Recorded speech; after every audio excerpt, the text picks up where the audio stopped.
Folks, Black Star Network is here. Hold no punches! I'm real revolutionary right now. Support this man, Black Media. He makes sure that our stories are told.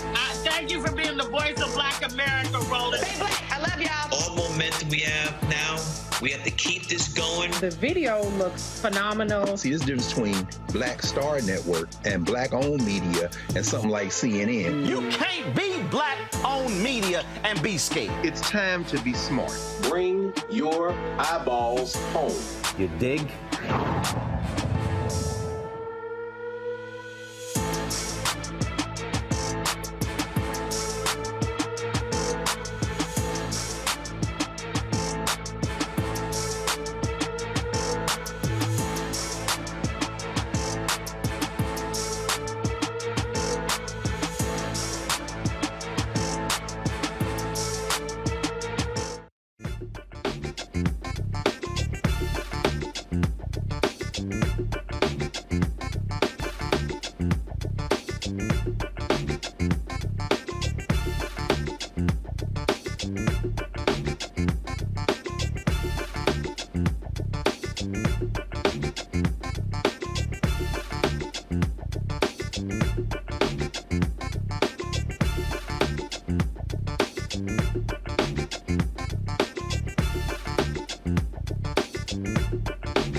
Today is Wednesday, July 26, 2023.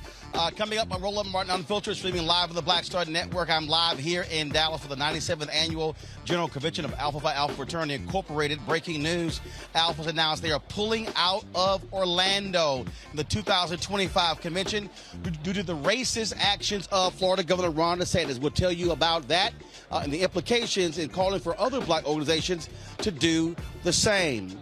Today in Mississippi, a judge has struck down a restrictive new law that penalizes individuals who assist in absentee voting. We'll talk with someone from the ACLU about this critical ruling. Also, yesterday, President Joe Biden signed the national monument for regarding Emmett Till.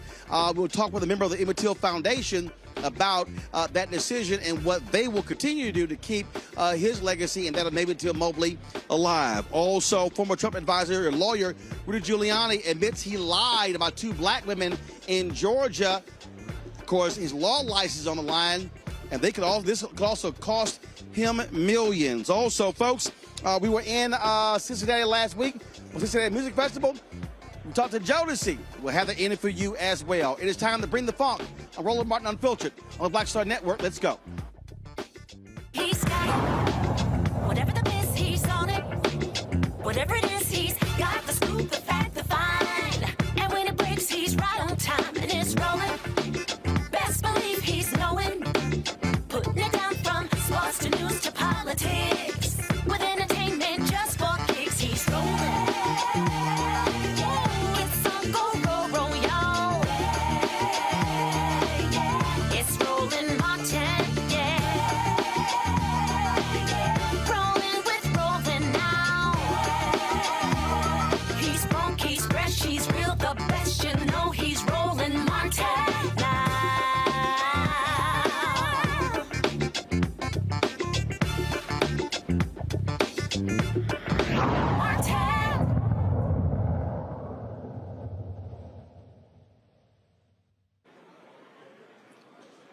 In Mississippi, a federal judge has struck down a new law that would make it difficult for individuals to assist others in voting. This decision comes after lawyers filed a lawsuit against it. It was filed in June on behalf of the disability rights in Mississippi, saying that this hurts them in a significant way. Joining us right now is Joshua Tom. He is the legal director for the ACLU in Mississippi. Joins me from Jackson. Joshua, glad to have you here. Walk us through this, because we've seen Republicans do this all across the country where they want to make it difficult to assist people. They have, even like in Georgia, they passed a law that says that you couldn't literally even drop off somebody's absentee ballot. They have to do it themselves. These are the kind of actions Republicans are trying to take all across the country. Yeah, so this law in Mississippi was designed to combat, so-called ballot harvesting. And, that's this idea that people are picking up absentee ballots, sometimes in mass, and doing any number of nefarious things with them, changing them, throwing them away, et cetera, et cetera. The problem with ballot harvesting, and particularly in Mississippi, is that there's zero evidence of that happening. The legislature, when it passed this law, presented no evidence of ballot harvesting.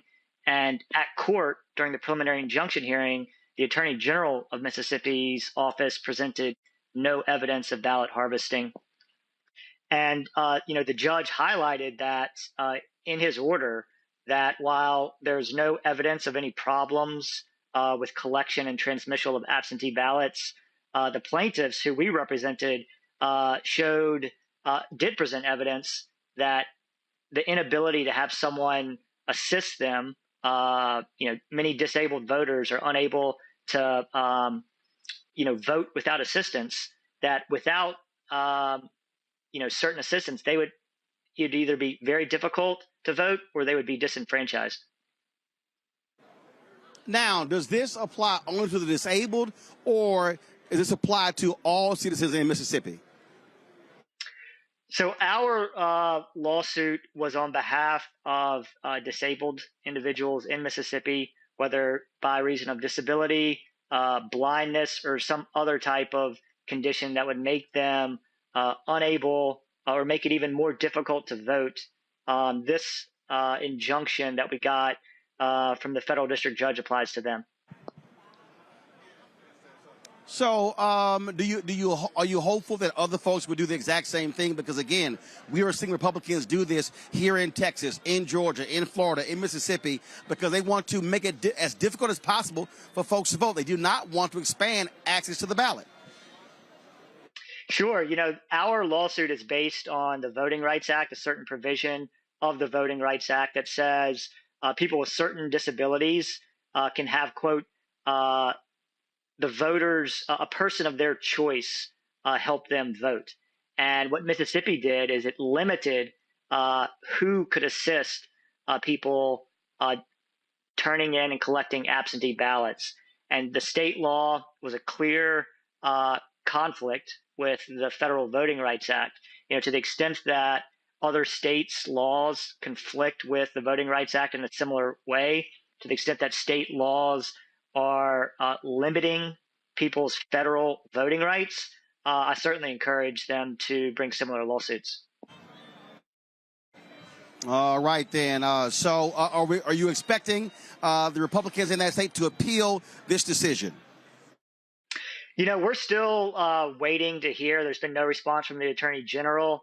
In my experience, when it comes to the Attorney General of Mississippi defending state laws, they often do appeal.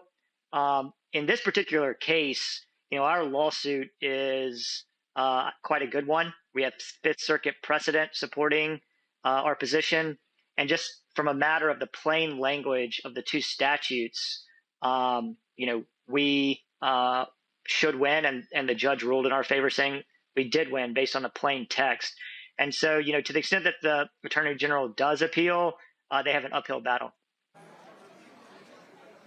All right, Joshua Tom with the ACLU. Great job. Keep fighting the good fight. Thanks a lot. Thanks, Roland. All right, folks, I want to bring in my panel, Rebecca Carruthers. She is Vice President for Fair Election Center. She's out of D.C. Dr. Nyambe Carter, Associate Professor, University of Maryland School of Public Policy, also out of D.C. Rebecca, I want to start with you. Again, we keep seeing this over and over and over again, how Republicans are doing whatever they can to shrink access to the ballot. And this is the thing we keep trying to explain to people. We can't act as if our vote doesn't matter when they're doing all they can to stop folks from voting, even the disabled. Here in Texas, Governor Greg Abbott, who is disabled, who is in a wheelchair, he actually vetoed a law making it easy for the disabled to vote in Texas. Right. We are constantly seeing people are being targeted. We see that there are conservative legislatures across this country that are looking for ways to constrict and restrict those who are eligible to vote. And even in Georgia, we see that those who are eligible to vote, they register to vote, they do all the right things. But then we see that the state of Georgia announced that they're going to purge, I believe it's over 200,000 voters between now and 2024. So especially when we see how tight margins are in a lot of competitive races, we know purging 200,000 people is more than enough to make a difference in the outcome, whether it's for the U.S. Senate, whether it's for a governor's race. And of course, even less than 200,000 voters make a difference when it's a congressional race, much less your state house races as well. But I do want to point out, this Mississippi case was filed because of federal law. That means that when we have good federal legislation, it is protecting and it is serving as a vanguard to make sure that voting rights are still respected in this country. So we really need to push for Congress to do something to further strengthen the Voting Rights Act, to do something to pass the John Lewis Voting Rights Act. We need something done in Congress before 2024. Nyambe, this is a federal judge making this ruling. And for all those simple Simons out there who keep saying that that judges don't matter, these things are not important, hopefully they now understand this is what happens when you have the right type of federal judges making these decisions. Absolutely. And I think that's always on the table. Part of the reason why Republicans have been so successful, the conservative movement has been so successful, is they were really strategic about thinking about these presidencies, not just about the person at the top of the ticket, but what does this mean for the appointments that they get to make? Whether we're talking about the Supreme Court, that's where we spend a lot of our attention. But there are also a lot of these lower federal court seats that get filled by these people. And these are, again, lifetime appointments. So these things absolutely do matter. So when we're talking about elections, it's a range of things that come under the purview of the executive that we often sort of dismiss, or we give short shrift because we think of the person holding the title as having the big stick and all the power. But their power can actually last long after they are gone out of office. I mean, we've been talking about this on your show for months, Roland, which is like Donald Trump is gone, but his shadow is very long and very deep because of those Supreme Court picks, because of those federal court judges. So this is absolutely part and parcel of that conversation that has to happen every time we go back to that ballot box, which we're going to have to do again in a few short months, is pick these federal judges, even if by proxy. And Rebecca, to these folks out here, I hear them talking about, oh, Roland, you keep talking about why vote Democrat. Let's remind people, Biden has named more than 100 judges. He has actually been naming judges who were defense attorneys, civil rights attorneys, individuals who have gone straight from fighting for laws right to the federal bench.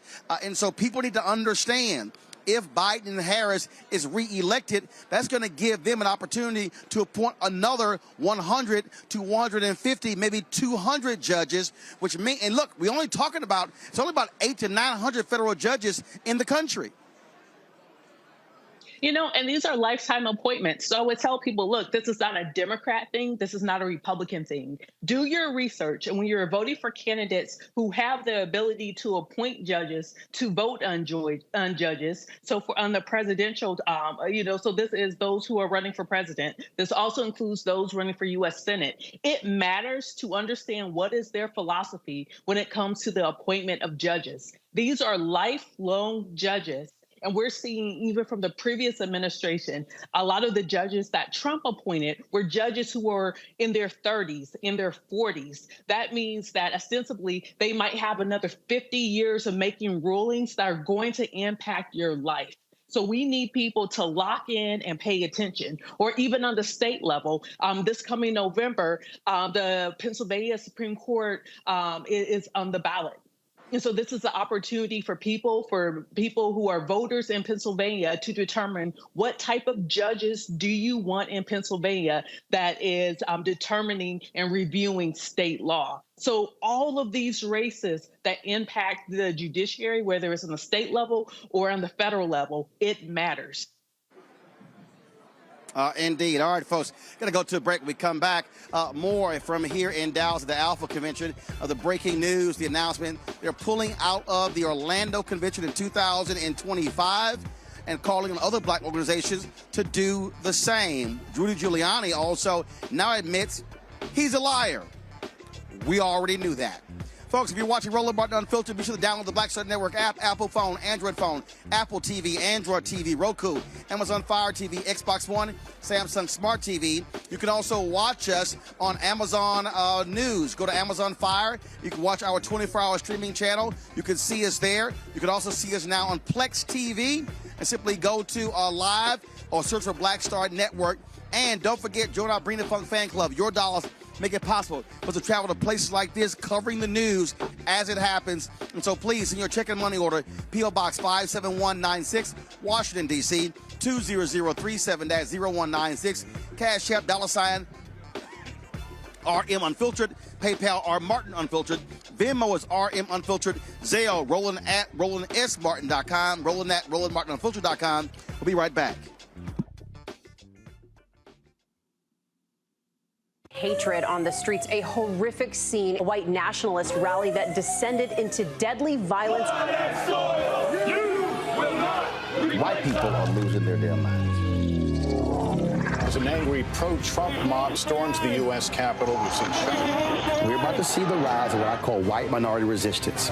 We have seen white folks in this country who simply cannot tolerate black folks voting. I think what we're seeing is the inevitable result of violent denial. This is part of American history. Every time that people of color have made progress, whether real or symbolic, there has been what Carol Anderson at Emory University calls white rage as a backlash. This is the rise of the Proud Boys and the Boogaloo Boys. America, there's going to be more of this. Here's all the Proud Boys, guys. This country is getting increasingly racist in its behaviors and its attitudes because of the fear of white people. The fear that they're taking our jobs, they're taking our resources, they're taking our women. This is white fear.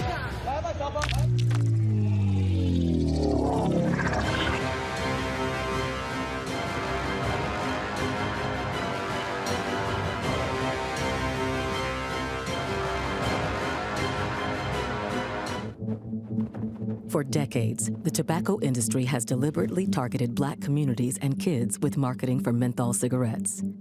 It's had a devastating impact on Black health. Tobacco use claims 45,000 Black lives every year. It's the #1 cause of preventable death. In the 1950s, less than 10% of Black smokers used menthol cigarettes. Today, it's 85%. Ban menthol cigarettes. Save lives. Hello, I'm Jamia Pugh. I am from Coatesville, Pennsylvania, just an hour right outside of Philadelphia. My name is Jasmine Pugh. I'm also from Coatesville, Pennsylvania. You are watching Roland Martin Unfiltered. Stay right here.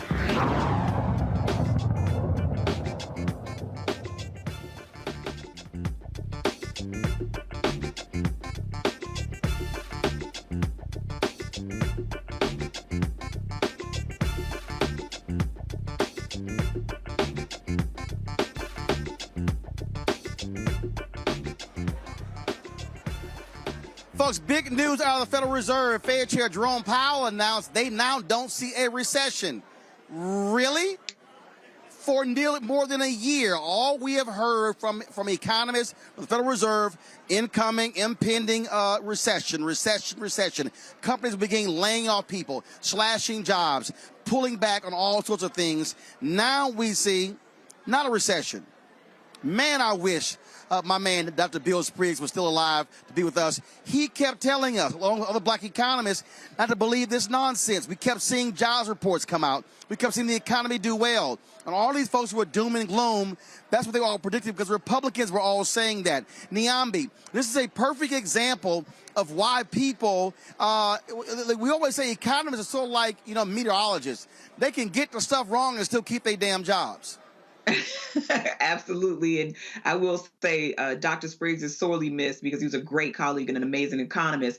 But listen, I think, I don't know if this will do much to allay people's fears. I mean, the very real thing is that we are paying a lot more for goods than we were paying a few years ago. And I think people still very much feel that. But I think, the evidence is what it is and people's perceptions of what that evidence is what it is. And those things don't often meet. But I do think it at least should bolster public confidence a little bit for people to start making those purchases again. I mean, that's ultimately what this economy has been missing is people buying homes and doing other things. Now, will those interest rates go down probably to the levels they were pre this period? Probably not. But I do think it looks like at least people are stepping out a bit more and willing to commit their dollars in ways they weren't a few months ago, So that seems to confirm this idea that this evidence, right, that the recession that people had forecasted, this sort of doom and gloom,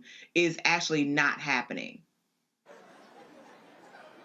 But see, here's the thing for me, Rebecca, that drives me crazy. They kept pounding this. And so what happened? People were actually believing it. And so it was in every news story. It was on all the business channels, all the cable news channels, the broadcast channels. So folks started freaking out. And so, again, companies started cutting, laying off people. Beginning of the year, all the tech companies. In fact, in the media business, more jobs have been lost this year than media jobs lost during COVID. And so they were scaring the hell out of people. And now we see they're now saying, no big deal, no recession. And to Niambi's point, here's the deal. We've really been living a lie for the past almost 15 years. Remember, interest rates were cut big time after the housing crisis in 2008. This is 2023. Anybody with any sense should know we were not going to be sitting there at barely, 1% or under 1% interest rate for all of these years. And so at some point, it was going to have to go up. You know, this is where financial literacy matters. And in this country, financial literacy is not taught at any level. You have to go out of your way to understand how this economy works and how finances work. Even if by the classical definition of a recession, I think it was like 2 months of retraction in the market by over 20% or whatever. I'm not an economist. I don't know that off the top of my head. However, just because we don't meet the classical definition doesn't mean that inflation isn't happening. We know that during the pandemic, there was excess dollars that were printed that was injected into the economy to actually stimulate the economy and get people to spend more in the economy. So we didn't go into a recession during the pandemic. But we do know that when you print more dollar bills, inflation happens. The other thing that we know is that the credit markets are tightening. The standards in order to get a housing loan, the standards in order to get a business loan has tightened up. So this is the only advice I would tell everybody. If you don't need to get a new car this year, don't get a new car. If you need to purchase another vehicle for you or your family, consider getting something used. Right now is the time to save, to educate yourself about the economy, about personal finances. It's not the time to buy just those big ticket items right now. There is something going on, even if we don't meet the classical definition of recession. Well, here's the deal, Niamey, that's what's happening. The reality is, and we've done this on the show before, and that is, in the last decade, fewer houses were built in the last decade since the 1930s. So part of the problem with that housing crisis with 2008, from 2010 to 2020, number of houses built were way below what we needed. We're now in a massive housing shortage. You also have private equity who've been buying up a lot of those homes, those so-called toxic assets, and now they're forcing people to pay higher rents. But two, and this is where the Biden administration should be pounding this home every day. They should be blasting all of these companies, because you mentioned rising prices. The rising prices, which is why inflation was high, is because these companies were price gouging. They were all talking about, record earnings. And so they were jacking up the prices unnecessarily. The supply side, in terms of that shortage of goods, has actually leveled off. We're now getting out of that. If prices are still high, it has nothing to do with shortages. It has to do with corporate greed. Well, and I think we're seeing this across industries. I mean, right now there's a writers and actors strike, right? And that's also about these studios doing the same thing and trying to, line their pockets while, undercutting everyone else. And I think you talked about everyone from gas to airlines. We're actually making money at this moment when they were saying that things were really awful and really terrible. But what we found is that they were actually paying themselves more and passing the cost off to us, while also shortchanging their employees. So I think this whole model that we have of sort of just grab everything you can, right? That's sort of what capitalism incentivizes, is really gross and creates really perverse incentives. And we see it right now with this market. We saw it in the economic downturn in the early aughts. And we see like wisps of it again, but reining in corporate greed, I think, is really going to be central here, because it's not that people don't have money. It's not that people aren't buying things. It's not that people don't want to participate in the market. It's that these companies recognize that they could actually bilk people for more and provide less, including their employees. And that's what we're seeing over and over and over again. Everything from housing, again, to airlines, to cars, right? The value used to be in used cars, but now used cars cost as much as new cars. That something about this isn't tracking, right? And I think this is what you're pointing out, that something is rotten here. And I think we have to start holding these companies accountable for posting record earnings and paying their CEOs these exorbitant sums, and then saying, but we lack. We clearly don't. Absolutely. And on the election side, Rebecca, again, this should bode very well for Biden and Harris. They talk about Bidenomics. Republicans hate that. But it's a little hard for them to say it's not working. We are seeing manufacturing increase in Georgia, in Arizona. We're seeing, again, stock market still where it is. We're seeing jobs being created. So all of the doom and gloom from Republicans has not transpired. And it's a little hard for them to say, oh, the economy sucks. every indicator says they're wrong.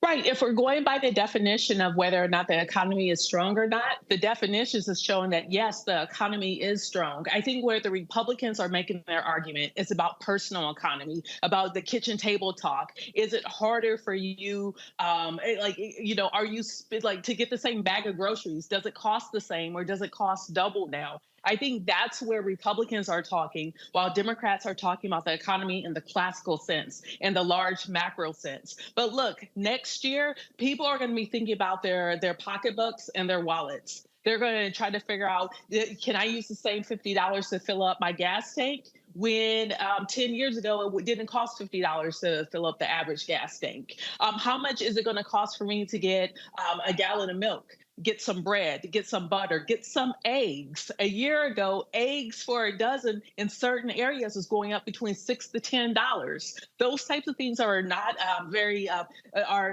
tenable for a family trying to make it. So I think there's two different conversations going on. One is about the macro economy when we think of the U.S. economy, and the other is about personal economy. And remember, again, details don't always help folks. Remember, there were 100,000 chickens that died in a fire in January. That's one reason why the egg prices skyrocketed. Details absolutely matter. All right, folks, hold tight 1 second. We come back. We'll talk about the Alphas pulling out of Florida in 2025, their national convention. We're here at the Alpha Convention in Dallas. They say Ron DeSantis' racist policies are so egregious, black folks should not be spending our money in Florida. We'll discuss that. Plus, we'll talk about an Ohio cop who sicked his canine dog on a black man who had his hands up. That cop does not have a job today. You're watching Roland Martin Unfiltered, broadcasting live from the Alpha Phi Alpha Fraternity Incorporated Convention here in Dallas, right here on the Black Star Network.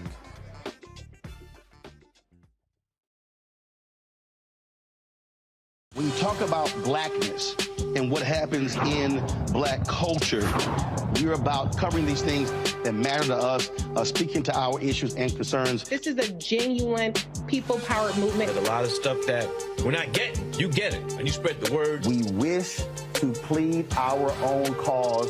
Too long have others spoken for us. We cannot tell our own story if we can't pay for it. This is about covering us. Invest in black-owned media. Your dollars matter.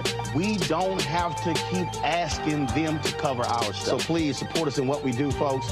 We want to hit 2,000 people, $50 this month, raise $100,000. We're behind 100,000, so we want to hit that. Y'all money makes this possible. Check some money orders. Go to P.O. Box 57196, Washington, D.C. 20037-0196. The Cash App is $RM Unfiltered. PayPal is R Martin Unfiltered. Venmo is RM Unfiltered. Zelle is Roland at RolandSMartin.com. I'm Dr. Greg Carr, and coming up on the next Black Table, thinking about the Black freedom movement in a global way. Dr. John Monroe joins us to discuss his book, The Anti-Colonial Front, which maps the social justice movement in the United States and its impact internationally, from Asia to Africa, and how movements like anti-communism were used to slow down racial equality, like critical race theory today. Critical race theory today, communism back then, that's essentially mobilized to shut down any challenges to a given system of power. Connecting the civil rights movement to colonialism on the next Black Table, exclusively here on the Black Star Network. Hi, I am Tommy Davidson. I play Oscar on Proud Family, Louder and Prouder. I don't play Sammy, but I could. Or I don't play Obama, but I could. I don't do Stallone, but I could do all that. And I am here with Roland Martin on Unfiltered.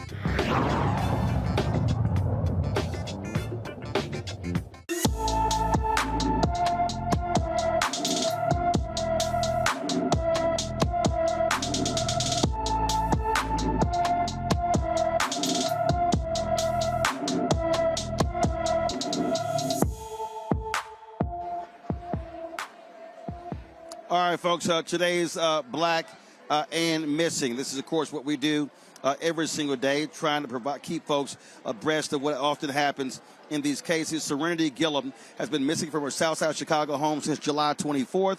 The 15-year-old is 5 feet 2 inches tall, weighs 108 pounds, with black hair and brown eyes. She also has a piercing on the left side of her nose. Anyone with information about Serenity Gillum is urged to contact the Chicago Police Department Special Victims Unit at 312-747-8380, 312-747-8380. All right, folks, remember we showed you the other day the video of an Ohio police officer who sicked his canine dog on a black man who had his arms up and was not resisting. Well, that cop, folks, has been fired. Circleville Police Department officer Ryan Speakman did not follow protocol when he released the canine on the victim, who had his hands raised during the attack. This is a statement from the police department. The Circleville police officer Ryan Speakman's actions during the review of his canine apprehension of suspect Jadarius Ross on July 4th show that Officer Speakman did not meet the standards and expectations we hold for our police officers. Officer Speakman has been terminated from the department effective immediately. Jadarius was driving a semi-truck allegedly missing a left rear mud flap. Troopers attempted to pull him over, but he failed to stop. During the police chase, he called 911 and told dispatchers the officers were trying to kill him. He did not feel safe pulling over. The chase ended when tire deflating devices were used, and Ross was ordered to exit the vehicle with his hands up. The Ohio Patrolmen's Benevolent Association has filed a grievance on behalf of Speakman, saying he was fired without cause. Like, really? How in the hell is without cause, Niambe? If you have certain protocols, he didn't follow them. This is what happens with these unions. They will protect these cops regardless of whatever they do. Well, I mean, again, this is yet another case of believe me, not your eyes. I mean, this man was clearly not resisting. There was no danger to the officers. There was nothing that was happening that would have caused them to sick this dog on this man. But we've seen it time and time again where an officer only has to say that I was scared or I had a reasonable suspicion that this person was a danger to me, and then whatever amount of force that they use is perfectly fine. And nothing about this was in any way trying to neutralize the threat. The threat was neutralized at that point, whatever that was. I mean, beyond the fact that this man was black, there was no reason for this dog to be brought into these circumstances. I mean, you see the amount of force that was just around this man. So without the addition of the dog, you know, this man was not a threat. And here we are yet again talking about the same thing. And I think you said it right the first time, Roland, which is we have these police unions, which are very powerful and have no compunction about defending these people, no matter how gross their actions, no matter how dangerous, no matter how sickening. And so this man being fired was the first step to making this right for Mr. Rose. Well, I tell you, Rebecca, again, first of all, this is fairly fast for a lot of these folks. For this to happen July 4th, video comes out, and now, of course, July 26th, this cop is fired, but he should have been fired. Again, I mean, this man had his hands up. There was no reason to release the dog attacking this man. We know this was wrong. It should not have happened. It didn't follow standard operating procedures for any law enforcement agency. But there's two things that are very glaringly obvious that we need here. We need a national registry. So when these bad police officers, when these bad sheriffs, when these bad deputies do these bad things and they're fired, there should be a registry so the next law enforcement agency doesn't hire that particular person, because that person has proven they do not have the ability to actually have a gun and a badge. They do not have the ability to be able to pull people over. They do not have the ability to work well with the public. The second thing that's glaringly obvious here is that there has to be some type of police union reform. We are seeing that some police departments are moving in the right direction, albeit slow because it took 20 days. But we're still seeing that there's issues with these police unions who are constantly fighting back, and it seems like they're always on the side of bad actors within law enforcement. All right, folks, so let's now talk about Rudy Giuliani. The liar now admits he lied. In a court filing, he does not contest what Ruby Freeman and Shay Moss accused him of, that he smeared them after the 2020 election and he refused to concede his statements caused damage to Moss or Freeman. He still wants to argue his statements about voter fraud in Georgia in the 2020 election were protected speech. Notably, that Freeman and Moss's defamation suit claims they have been subjected to relentless attacks since 2020 when Giuliani and Donald Trump cited them, sometimes by name, to fuel their since-debunked election fraud claims. The poll workers seeking an unspecified amount of damages, claiming Giuliani's actions caused severe emotional distress and put them in danger. At the end of the day, what we're dealing right here are liars. In fact, simple as that, Rebecca. Rudy Giuliani is a liar. He lied repeatedly, and so now he's like, oh, okay, yeah, I admit I wasn't being truthful. But he still wants to argue the results of the election. Dude, give it up. Y'all lied. I hope they take him for millions, and I hope he loses his law license everywhere. You know, Rudy was a liar, is a liar, and he will be a liar tomorrow. That's been Rudy Giuliani since however long that we've known him. That was him when he was when he was a practicing attorney, and this was also him when he was mayor of New York City. The bottom line here is I hope Shay Moss and her mother get all the money that they can out of him, because people like Rudy Giuliani, they do not understand unless it hits them in the pockets. And I hope for the future, when other people, especially on the conservative side, go on television, they do these relentless attacks that actually cause harm, I hope they all go bankrupt. You know, Niambi, I mean, these folks have lied so much and so often they've actually believed the lie. And then when you hit them with a lawsuit, now they got to defend the lies. Now it's like, I really wasn't telling the truth, but I still want to argue the results. Sorry, bro, you lost that. Take him for every cent.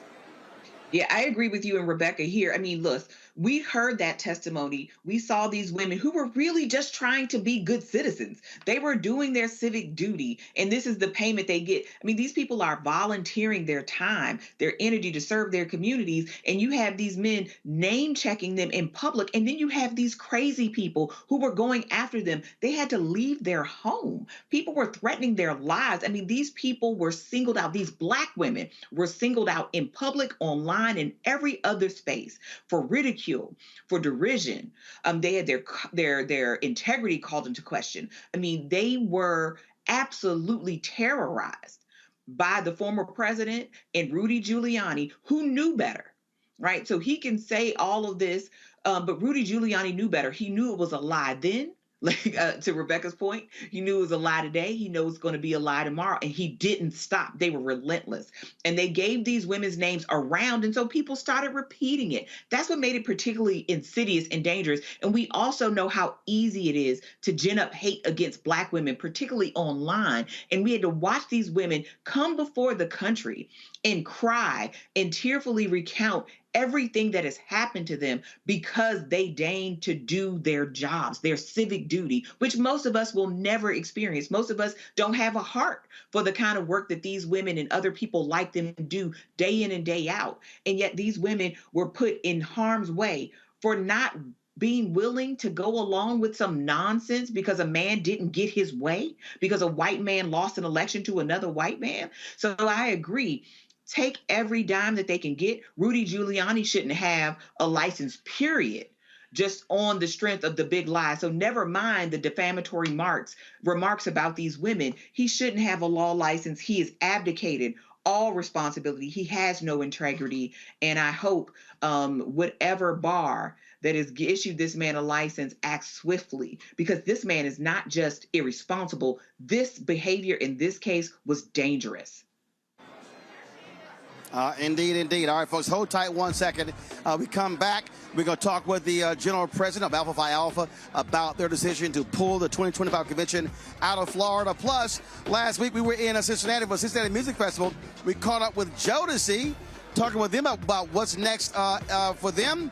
We'll have that interview as well. You're watching Roland Martin Unfiltered on the Black Star Network. Be sure to download the Black Star Network app, Apple phone, Android phone, Apple TV, Android TV, Roku, Amazon Fire TV, Xbox One, Samsung Smart TV. Also, of course, you can support us with your dollars. That's critically important for us to cover the stories that we know are important. Send your check and money orders to P.O. Box 57196 Washington, D.C., 20037-0196. Cash App, $RM Unfiltered. PayPal, R Martin Unfiltered. Venmo is RM Unfiltered. Zelle is Roland at RolandSMartin.com. Roland at RolandMartinUnfiltered.com. And be sure to get a copy of my book, White Fear, How the Browning of America is Making White Folks Lose Their Minds. Available at bookstores nationwide. Download your copy on Audible. We'll be right back. On the next Get Wealthy with me, Deborah Owens, America's Wealth Coach, financial literacy. Without it, wealth is just a pipe dream. And yet, half of our schools in this country don't even teach it to our kids. You're going to hear from a woman who's determined to change all that, not only here, but around the world. World of Money is the leading provider of immersive financial education for children ages 7 to 18. We provide 120 online and classroom hours of financial education. That's right here on Get Wealthy on Black Star Network.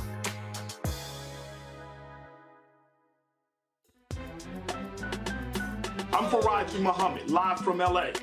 And this is The Culture. The Culture is a two-way conversation. You and me. We talk about the stories, politics, the good, the bad, and the downright ugly. So join our community every day at 3 p.m. Eastern and let your voice be heard. Hey, we're all in this together. So let's talk about it and see what kind of trouble we can get into. It's The Culture. Weekdays at 3, only on the Black Star Network.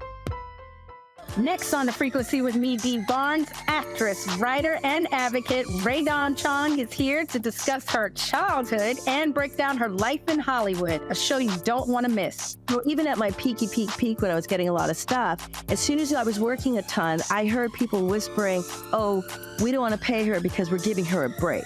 Only on The Frequency on the Black Star Network. Hey, it's John Murray, the executive producer of the new Sherry Shepherd Talk Show. This is your boy, Earthquake. And you're tuned in to Roland Martin, Unfiltered.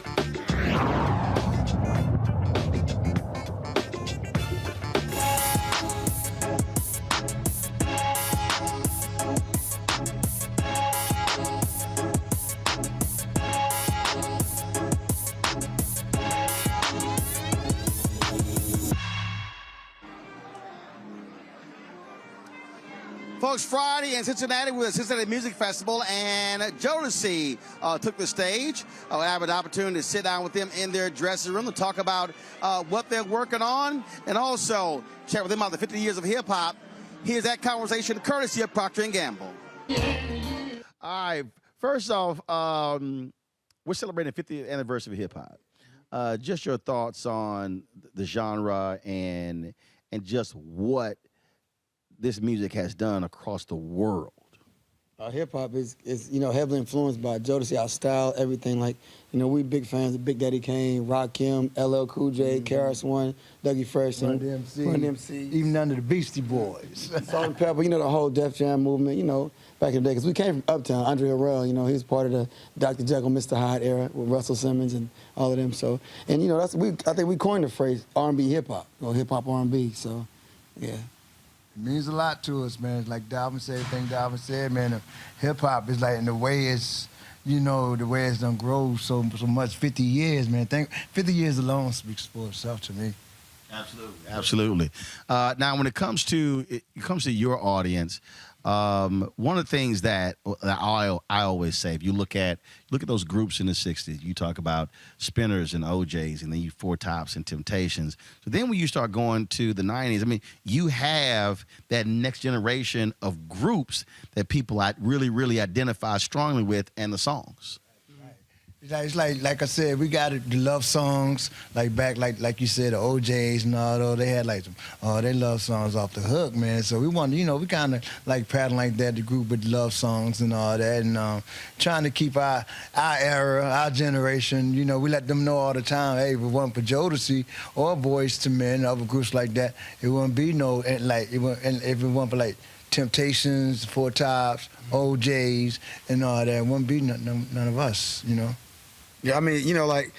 when we came along, I think Jodeci, we were so young, we infused gospel and hip hop and R&B, and I think our image is what set us apart. Because like they said, like Casey said, the Temptations, all them, they had the harmonies, they had the steps. We came almost like with just the raw, like rappers on stage. It's like when people saw it, it's like, wait a minute, that's the same guy I was talking about, Forever My Lady. They look like thugs on stage. But that, and I think after that, every group came out, and Jodeci was the mark that everybody wanted. You know what I'm saying? To set, you got the Jagged Edges, the 112s, and the Drew Hills. Everybody came after us. We kind of set the mark for where they wanted to be.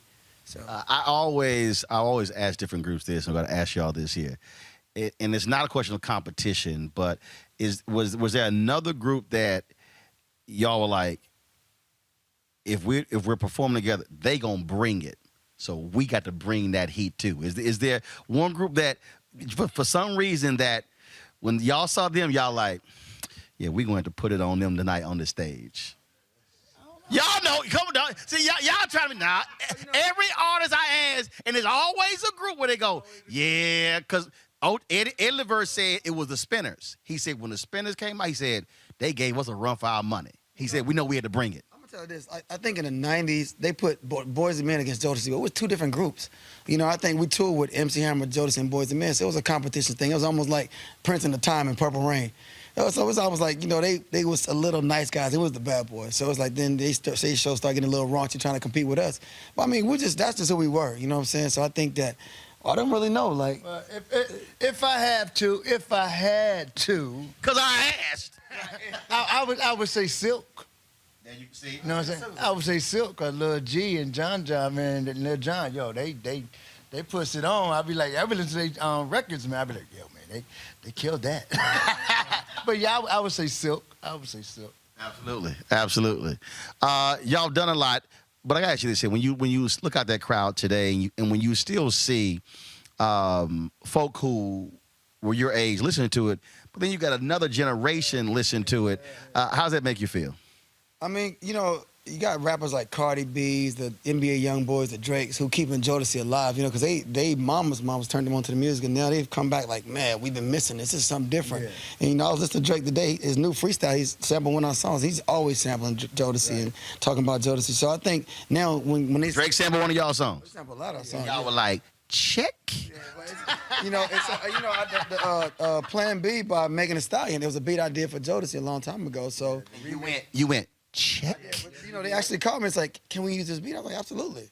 Yeah, absolutely. So, so they're kind of like keeping us alive with this younger generation, because when we tour now, I look out and I see girls young. They singing every word to our song. I'm like, geez, I didn't know Jodeci. But then you think about it, like this young generation keeping us alive amongst all of them. So. And plus, be real, I just got a phone call from not too long ago from Ty Dolla $ign. Say you want to do some work. So, like I said, the young audience, they really getting into Jodeci now, man. Well, that was, I was talking, who was I just talking to? I forgot. It was a songwriter. He was, it was Smokey Robinson. And they were asking Smokey, and they said, Smokey, how do you feel about people? And Smokey's like, oh, I have no problem at all. He said, I just go to the mailbox, and I go, I appreciate it. That's true, though. I mean, that's true. That's true, man. I mean, and we've been blessed to have our music, be sustained over the years, and people using it, sample it, and these checks and mailbox money is good, man. That sure is. I love when I go to the mailbox. And being able to still tour, man, you know what I'm saying, and have people, love what you do, buy merchandise, and just pay money to come and see you, it's cool. Now, some cities are always different. What is a Jodeci city where y'all been a lot of places, but it's just DC. Really? DC broke us. DC broke Jodeci. Yeah, so basically, DC for y'all was like New Orleans for Maze. Yeah, pretty much. Yeah, it was. I mean, our own hometown was the last to come to the table. Charlotte was the last to come to the table. Yeah. DC and then New York and then up north, because everybody thought we was from New York. But North Carolina was just not. They wasn't getting with us. Baby, your hometown, the last. Y'all like, what y'all doing? Now they show us all the love. Like now, we just did the culture tour, and it was crazy. We didn't know what to expect, because we haven't played in Charlotte since MC Hammer. I tell you what, DC for me, baby. DC, Baltimore, you know what I'm saying? That's our area right Surprisingly there. now, too, is Chicago really have a lot of love for Jodeci for some strange reason. Yeah, so your eyes lit up when you said DC. I love DC, man. DC put us on the map, man. Put us on the map. Video Soul, remember that? Oh, yeah. What's next? We start our tour July 28th in Charlotte, North Carolina with SWV and Drew Hill. So we're doing like a 24 city tour. Something like that. Yeah, so we're taking it around the West. Called the Jodeci Block Party, Summer Block Party Tour. And getting ready for buyout. You know, it's Jodeci's buyout. We're ready to start working on that. Riders get off a strike, we're gonna go back in the man. We can't get on nothing strikes. done. You can't get nothing done with that right now. Yeah. All right. Well, look, it was great to see y'all out there. Appreciate it, and definitely when the tour starts, one of you guys said, "Give me your number." He said, "Pick which city." So I'll be there. You see me down there. You know, I'll be down there in Lennon. You know, doing a little something.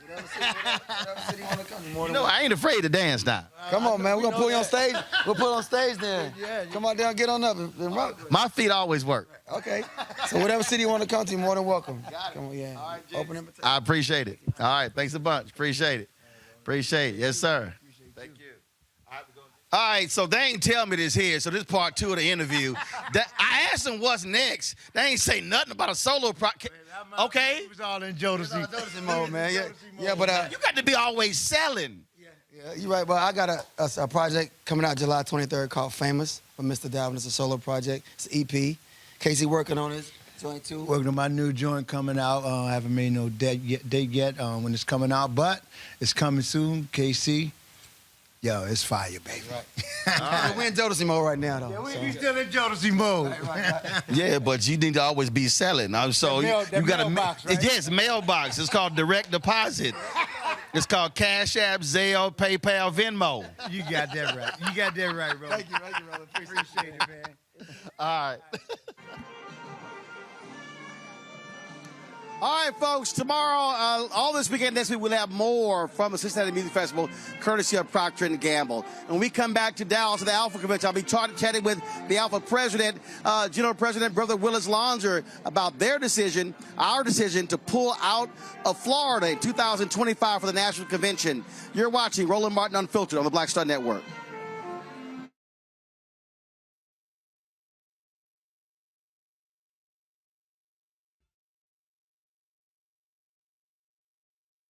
When you talk about blackness and what happens in black culture, we're about covering these things that matter to us, speaking to our issues and concerns. This is a genuine people-powered movement. There's a lot of stuff that we're not getting. You get it, and you spread the word. We wish to plead our own cause. Too long have others spoken for us. We cannot tell our own story if we can't pay for it. This is about covering us. Invest in black-owned media. Your dollars matter. We don't have to keep asking them to cover our stuff. So please support us in what we do, folks. We want to hit 2,000 people, $50 this month, raise $100,000. We're behind 100,000, so we want to hit that. Y'all money makes this possible. Check some money orders. Go to P.O. Box 57196, Washington, D.C. 20037-0196. The Cash App is $RM Unfiltered. PayPal is R Martin Unfiltered. Venmo is RM Unfiltered. Zelle is Roland at RolandSMartin.com. I'm Faraji Muhammad, live from LA. And this is The Culture. The Culture is a two-way conversation. You and me. We talk about the stories, politics, the good, the bad, and the downright ugly. So join our community every day at 3 p.m. Eastern and let your voice be heard. Hey, we're all in this together. So let's talk about it and see what kind of trouble we can get into. It's The Culture, weekdays at 3, only on the Black Star Network. Next on The Frequency with me, Dee Barnes, actress, writer, and advocate Rae Dawn Chong is here to discuss her childhood and break down her life in Hollywood, a show you don't want to miss. Well, even at my peak when I was getting a lot of stuff, as soon as I was working a ton, I heard people whispering, oh, we don't want to pay her because we're giving her a break. Only on The Frequency on the Black Star Network. Hello, we're the Critter Fixers. I'm Dr. Bernard Hodges. And I'm Dr. Terrence Ferguson. And you're tuned in to Roland Martin Unfiltered.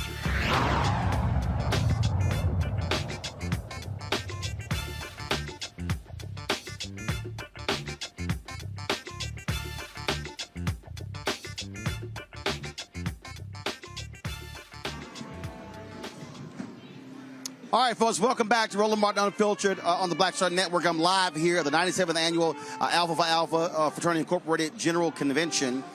in a moment. I mean, literally, folks have been lining up. The public program is going to begin. This is open to the general public, all D9 members. And so I'm going to be emceeing the program. Reverend Dr. Frederick Douglass Haynes III, my Alpha brother, senior pastor of Friendship West Baptist Church, and the president of the Rainbow Push Coalition will also be speaking.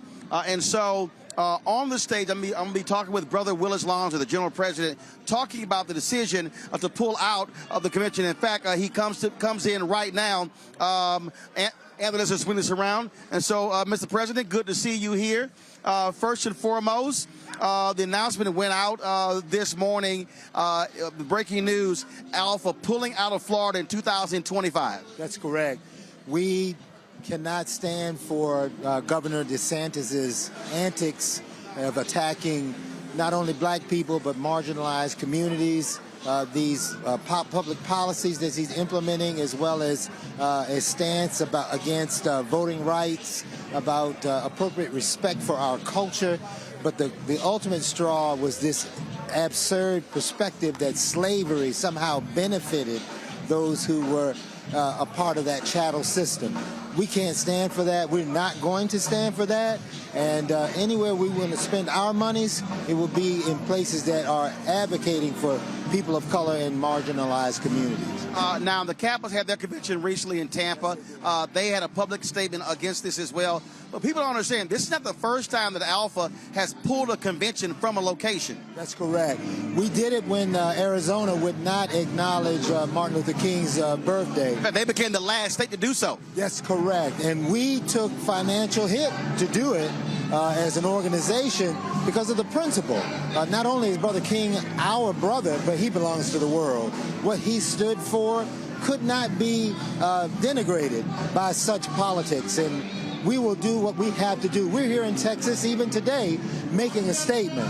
And brothers have to understand, in the new Jim Crow, we have to have new types of tactics, economic tactics, but be willing to sometimes go into the fire and stand close, but to lift the community while we're here. That's why we did the march yesterday to City Hall and really elevated economic issues, gun violence, women's rights, and the right to educate around true history that respects our people.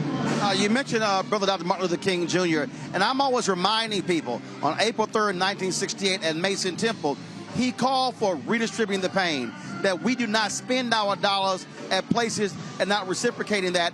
But he also called on black folks to coalesce and operate in unity as well.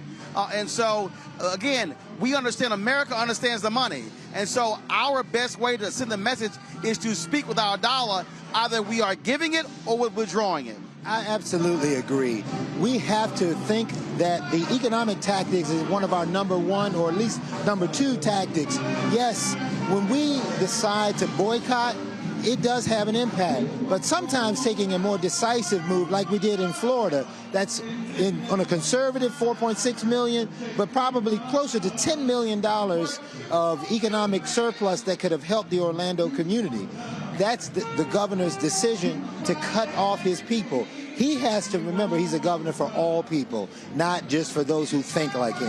Is Alpha also calling on other black organizations to follow our lead? Absolutely we are. We have been working in concert with the Divine Nine. Trust me, where the Omegas are, the Kappas are in Florida, they will have tactics, I'm sure, as I've talked to their leaderships, respectively, to handle and address their concerns and making sure that the public knows that they've made a commitment to be there and they want to economically be in a positive manner for their organization. No one should take on and make a poor business decision because of political antics. However, to be silent would be the travesty, and they won't be silent, I'm sure. Also in September, and our current chairman of the Council of Presidents, Sister Rashida Liberty, the International Grand Basilisk of Sigma Gamma Rho, has been helping all of us to culminate that. But I also, in the September at the CBC, will become the chairman of the Council of Presidents. And I can assure you, we will continue to push this message as well as our voter education and empowerment so that in 2024, we will be effectively doing an interorganizational alignment. For example, the United Supreme Council of the Scottish Rite Masons, the northern jurisdiction. Sovereign Grand Commander Blaise Moore has already committed to align with the Council of Presidents as we build an inter-organizational coalition. We just picked up, as you well know, Brother Dr. Freddie Haynes becoming the president and CEO of Rainbow Push Coalition. Trust me, even if if Reverend Jackson was there, we know they would be with us. So this is what we have to do moving forward and think a broad community approach. Well, and the thing is, this is not just D9. We're talking about D9. We're talking about, yes, Masons, Links. We're talking about numerous black organizations, NAACP, Urban League, others considering going to Florida places. If all of a sudden 10, 20, 30, 50, 100 black organizations say, Florida, you're off limits, we're now talking about 1, 2, 3, 4, 500, $500 million. Exactly. Your scoring point is absolutely right on. And I'll tell you, that's where we have to hit these folks, is in an economic pocket. I'm also looking to help bring Brother Mark Morial and the Urban League into the integration with Brother Johnson from the NAACP, so we can have a multi-pronged approach as the D9 together, but also just doing an interspread between the black community and its leadership. It's time for us to shake ourselves from the fear of what was and take back that fear and move us forward. Certainly, when we take 2 steps forward, they try to tell us we'll go back 20 steps. But at the end of the day, we need to be in a fighting mode. And as I have said recently in Washington, D.C., until the incorruptible put on incorruption, and those who are immortal put on, the mortal puts on immortality, which means when Christ comes, that's when we'll see the difference. Until then, we need to fight, and we need to be in a posture for fighting. So I know we got the public program. You got to be there. I got to MC it. So both of us got to get in there. We'll appreciate it. And, of course, we're live streaming the public program as well, so people will be able to hear more about all of this. We appreciate it. Thanks a bunch. Niambi and Rebecca, I just want to get your thoughts on what Brother President just said. Again, using the economic dollar and withdrawing it from Florida. Rebecca, you first. So I've been a member of Alpha Kappa Alpha Sorority Incorporated and also the Links Incorporated. So I definitely hope my leadership also figures out what we could do to stand in solidarity. I'm also concerned about our undergraduate chapters in Florida because we know this governor is attacking college campuses and defunding diversity, equity, and inclusion, as well as defunding student activities and student organizations that promote Black folks. So I'm concerned with what's going to happen to the future of our undergraduate chapters in Florida in this current climate. Niambi, again, I'm always referencing that MLK speech at Mason Temple. And all too often, people keep focusing on the end of the speech when he talks about, I've been to the mountaintop. But it's the other 41 minutes where he's talking about black people moving as a collective, where he name-checked companies to boycott. And so people need to understand, this is literally, if Dr. King was alive today, this is exactly what he would be saying black groups should do. Absolutely. And I think, the financial aspect is something that always gathers attention, but it wouldn't be the first time Black people did that. I mean, we saw Black people boycotting South Carolina, boycotting companies like Denny's. So it wouldn't be the first time that we've seen Black people talking about the importance of our dollar, especially when we think about how little our dollar circulates in our own community. So when you have organizations like Alpha and Alpha Phi Alpha Incorporated, and you have, other D9 organizations, but also that filters out to larger community people who are not members of these organizations who say, you know what, we're going to take their lead. Because I'm sure many of you are connected to people who are not part of your organizations and are telling them the very same things. Do not spend your dollars where you're not respected. So I think one thing we do know is the Black dollar is very important. That is a part of the community that people always want to speak to. That is a part of the community that people always want to reach. And I think when you say to a place like Florida, which is a very popular destination for vacation, for conventions and all kinds of things, we're not going to come there. We're not going to spend our money there, even if it does cost us in the short term. Then that is something that they will wake up to, because as even Rebecca noted, many of her sorors and other young people who are currently in Florida, there are some who might stay, but there are others who are very brilliant and very talented who are going to take their place elsewhere where they feel that it is more hospitable. So we have to think about the sort of other kinds of effects that this can have downstream when you have such retrogressive policies in place. Indeed. Rebecca, Niambi, I appreciate both of y'all joining us. Thank you so very much. Folks, this is not it for us. I'm about to actually head into the public program, MC the program. We'll be carrying that live right here on Roland Martin Unfiltered and the Black Star Network. So I want to thank everybody for joining us. And so, y'all, don't turn away. We got a great program for you. We got a packed house as well. And you do not want to miss this Alpha Phi Alpha public program. Again, I'm the MC. Pastor Freddie Haynes is going to be speaking. We got other folks who are going to be speaking as well. So we look forward to a dynamic conversation right here on the Black Star Network. I'll be back in a moment.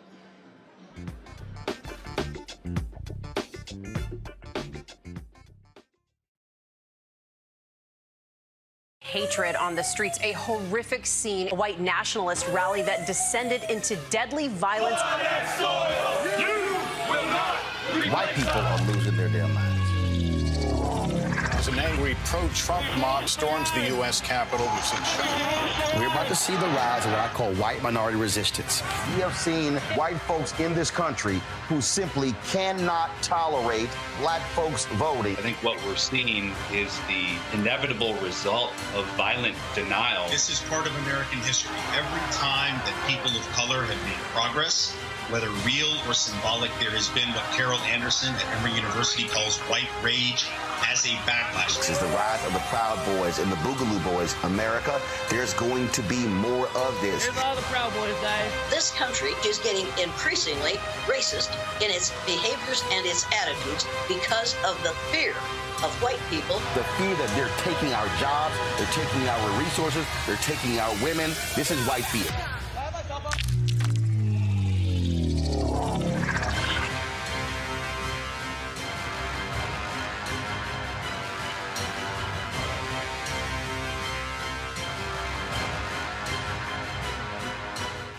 When you talk about blackness and what happens in black culture, we're about covering these things that matter to us, speaking to our issues and concerns. This is a genuine people-powered movement. There's a lot of stuff that we're not getting. You get it, and you spread the word. We wish to plead our own cause.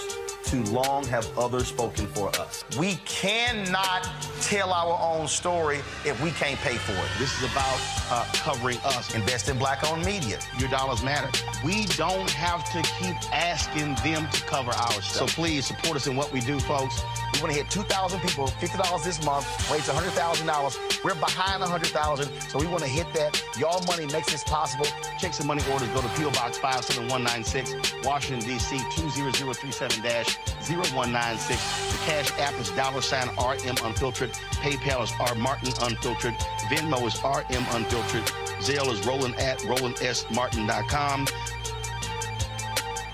Next on The Frequency with me, Dee Barnes, actress, writer, and advocate Ray Dawn Chong is here to discuss her childhood and break down her life in Hollywood, a show you don't want to miss. Well, even at my peak when I was getting a lot of stuff, as soon as I was working a ton, I heard people whispering, oh, we don't want to pay her because we're giving her a break. Only on The Frequency on the Black Star Network. Black Star Network is here. I'm real revolutionary right now. Support this man, Black Media. He makes sure that our stories are told. Thank you for being the voice of Black America, Roland. Stay black. I love y'all. All momentum we have now, we have to keep this going. The video looks phenomenal. See, there's a difference between Black Star Network and black-owned media and something like CNN. You can't be black-owned media and be scared. It's time to be smart. Bring your eyeballs home. You dig? Pull up a chair, take your seat at the Black Table with me, Dr. Greg Carr, here on the Black Star Network. Every week, we'll take a deeper dive into the world we're living in. Join the conversation only on the Black Star Network. All right, folks, as Alpha's leadership was planning this year's convention and brainstorming about how to host a public program that would allow us as men of Alpha Phi Alpha to honor community service, to engage in a discussion about the social ills impacting us individually and collectively, and to outline an agenda for the future, an idea was birthed. With the various political rulings of the Supreme Court, that are, in essence, dismantling years of protection. Tonight's discussion is a play on Reverend Dr. King's most important speech that he gave, of course, to SCLC in August at their conference in 1967, is where do we go from here? So this session is called Politics 2023, where do we go from here? Our panelists, let's bring them up. First and foremost, Siobhan Arlene Bradley, President and Founding Principal of Reach Beyond Solutions, LLC, a strategy and innovation consulting firm designed to expand the leadership and strategic capacity of government, corporation, foundation, and nonprofit partners based in Washington, D.C. In January of 2023, she was named as President and CEO of the National Council of Negro Women. She's also the immediate past co-chair of the National Social Action Commission, serving on the National Board of Directors of Delta Sigma Theta, where she serves as the current president and chair of Delta for Women in Action. Next up on our list, folks, if you're from Dallas or anywhere, you know he needs no introduction. He is our second panelist. He is a prophetic pastor, passionate leader, social activist who is engaged in preaching the gospel of Jesus Christ. He has devoted his life to economic justice and empowerment in underserved communities and is helping to transform the lives of the disenfranchised. He is the senior pastor of Friendship West Baptist Church in Dallas and the new president and CEO of the Rainbow Push Coalition, Reverend Dr. Frederick Douglass Haynes III.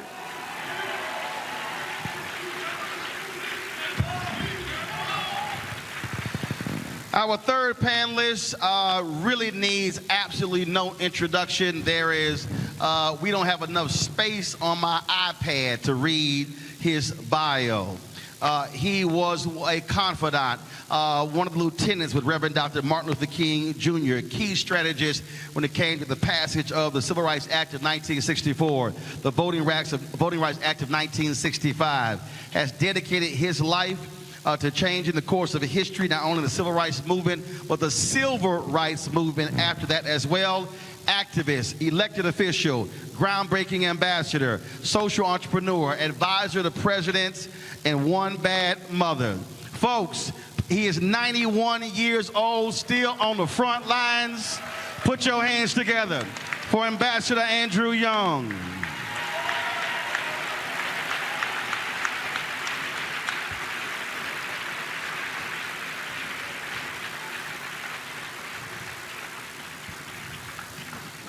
I want to first start off with this.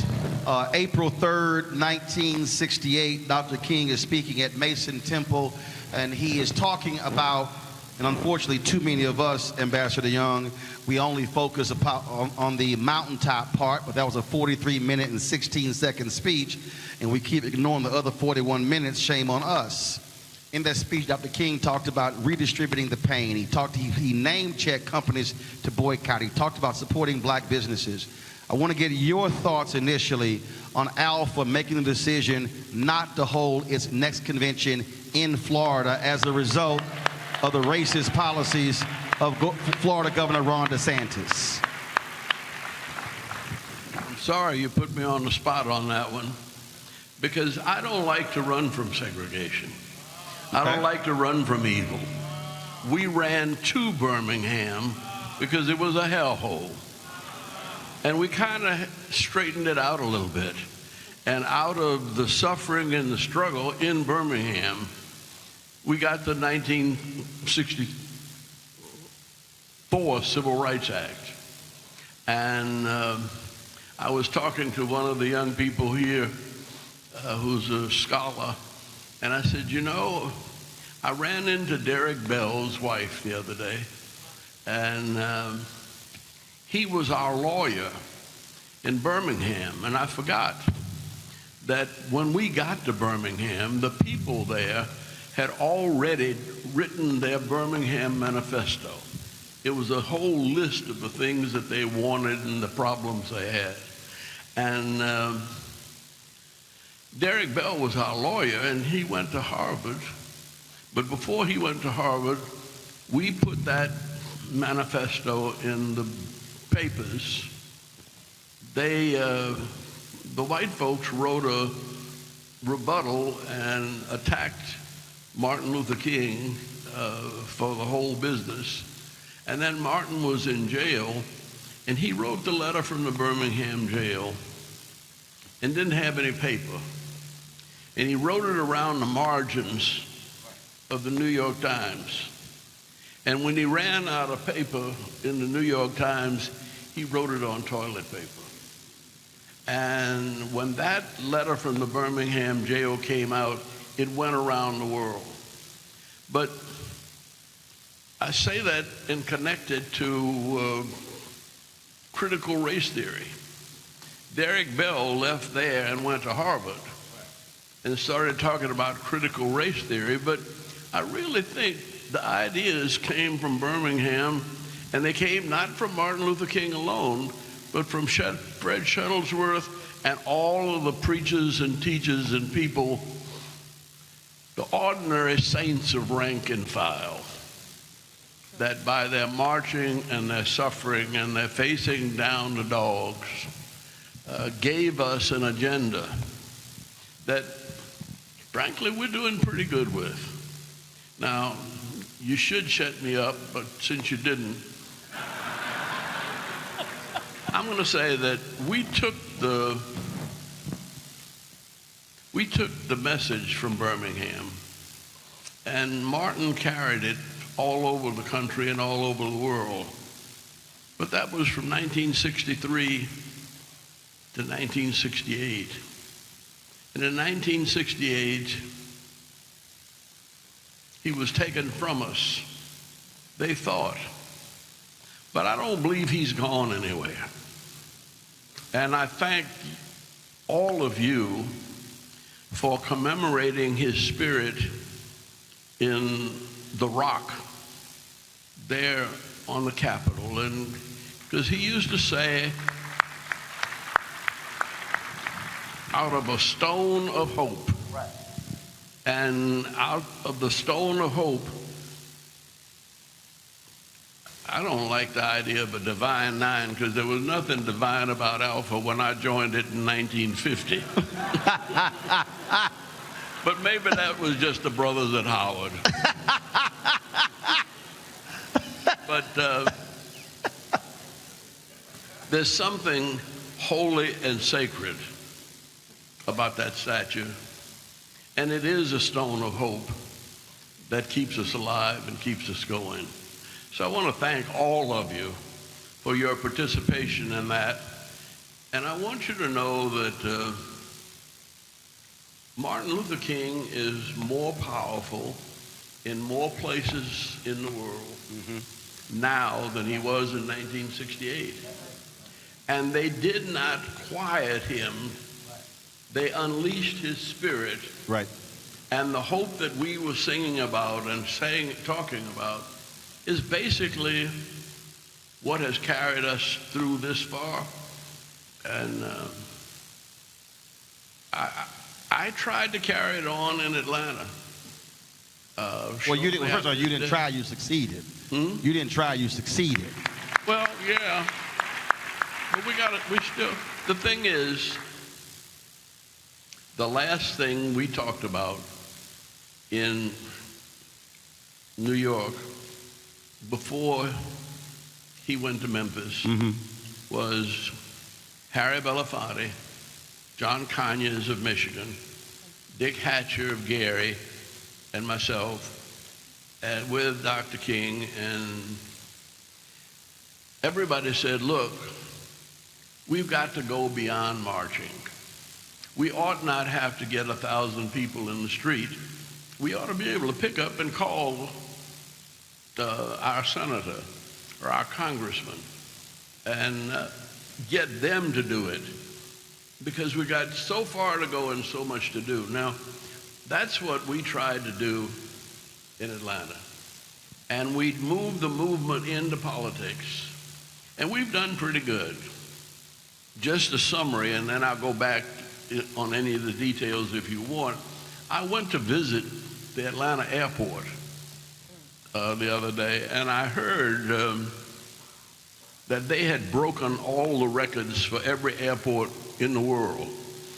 110 million people had come through there, and 80 million people had gone through Beijing in China. So they're that far ahead of any airport in the world. And so I decided I was going to go see the general manager and thank him. I was shocked, because when I went in there, I didn't see but one white man. And I didn't see but 2 more black men. It was 7 black women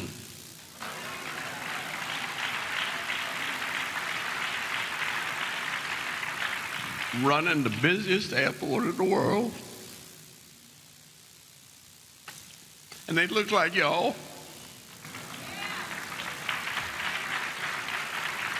And they came out of your schools and they joined your sororities.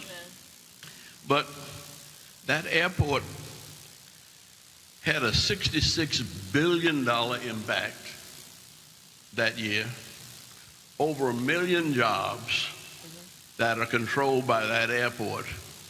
And to see that, well, yeah, we got a bad crime, we got traffic, but we are making so much progress so fast in so many ways that well, as the song says, I don't feel no ways tired, Reverend.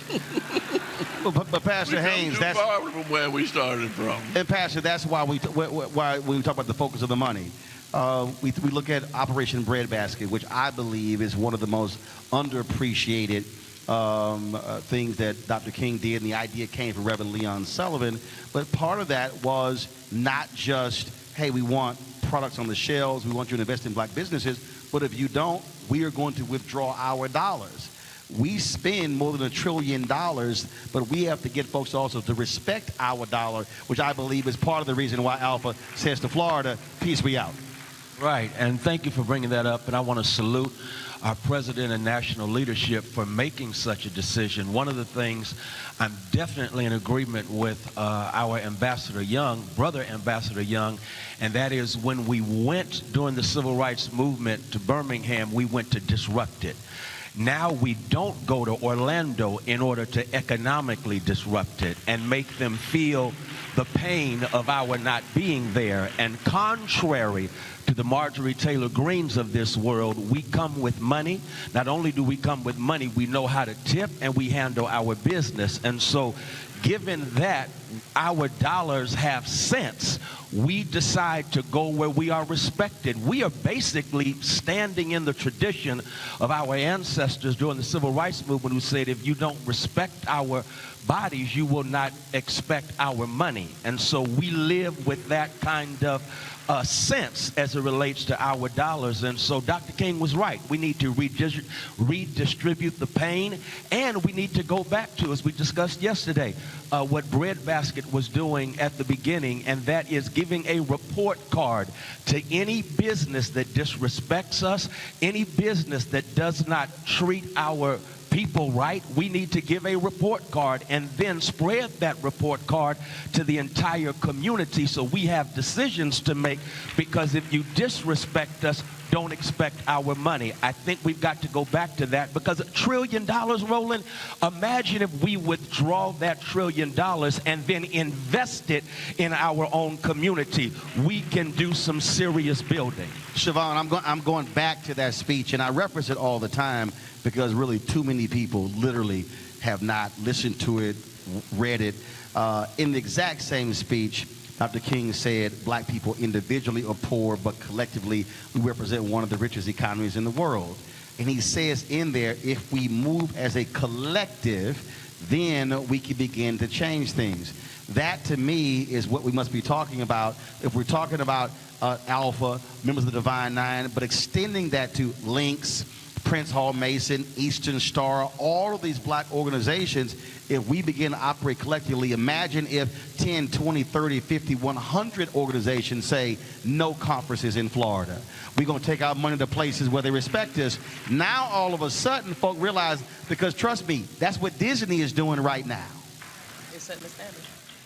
First of all, thank you all for having us here. And NCNW actually is in alignment with what you're talking about. One of the things that Dr. Bethune talked about in the founding of NCNW was this idea of the collective context, where there was never going to be a table where black women would not sit together. And we're talking about economic impact.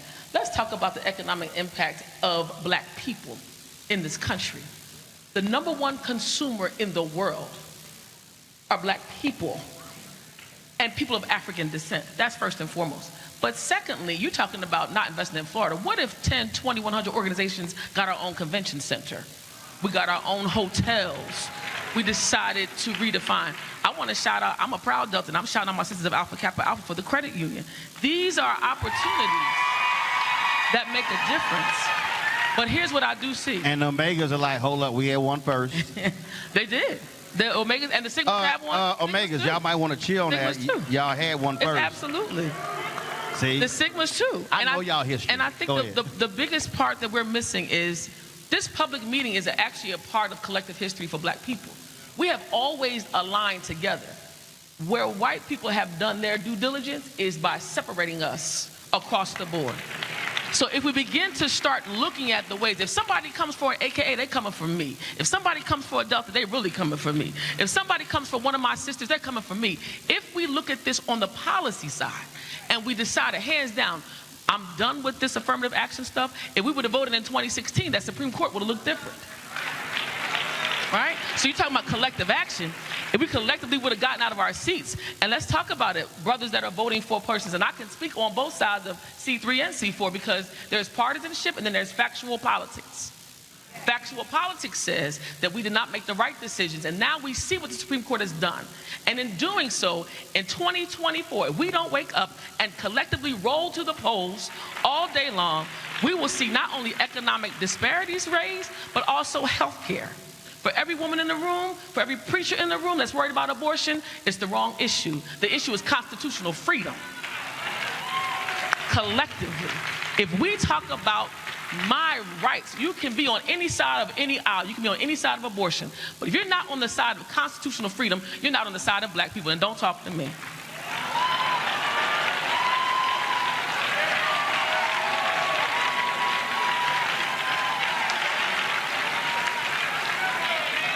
Ambassador, long game. When I look at Federalist Society, when I look at where conservatives are, they're operating with this long game, 30, 50, 75 years. That was their focus when it came to the Supreme Court. Y'all had to deal with folk who said, man, y'all not going to be successful with this civil rights thing. I don't want to get involved. But you got a lot of folks today, young, middle-aged, and old, who say, I don't see any change. I don't understand. Voting is going to be a waste of my time. And so what would you say to somebody today? How do we reach that person who has no hope, Major, who does not believe anything will change, and they'll say, you wasted my time? How do we reach that person? First place, I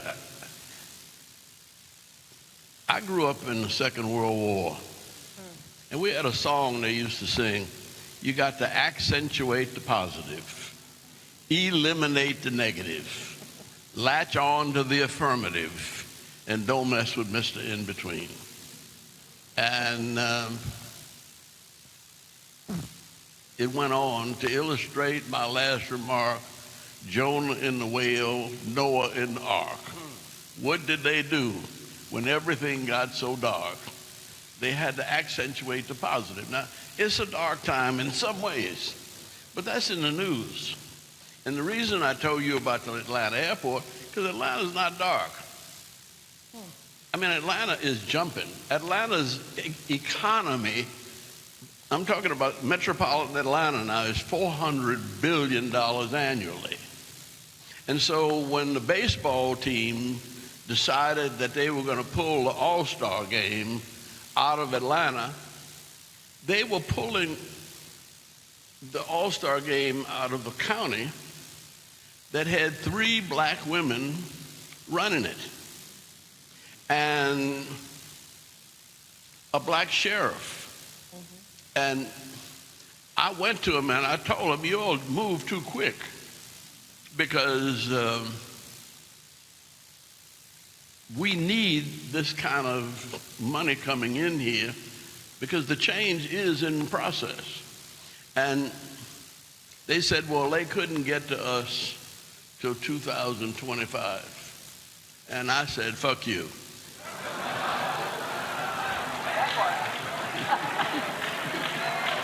I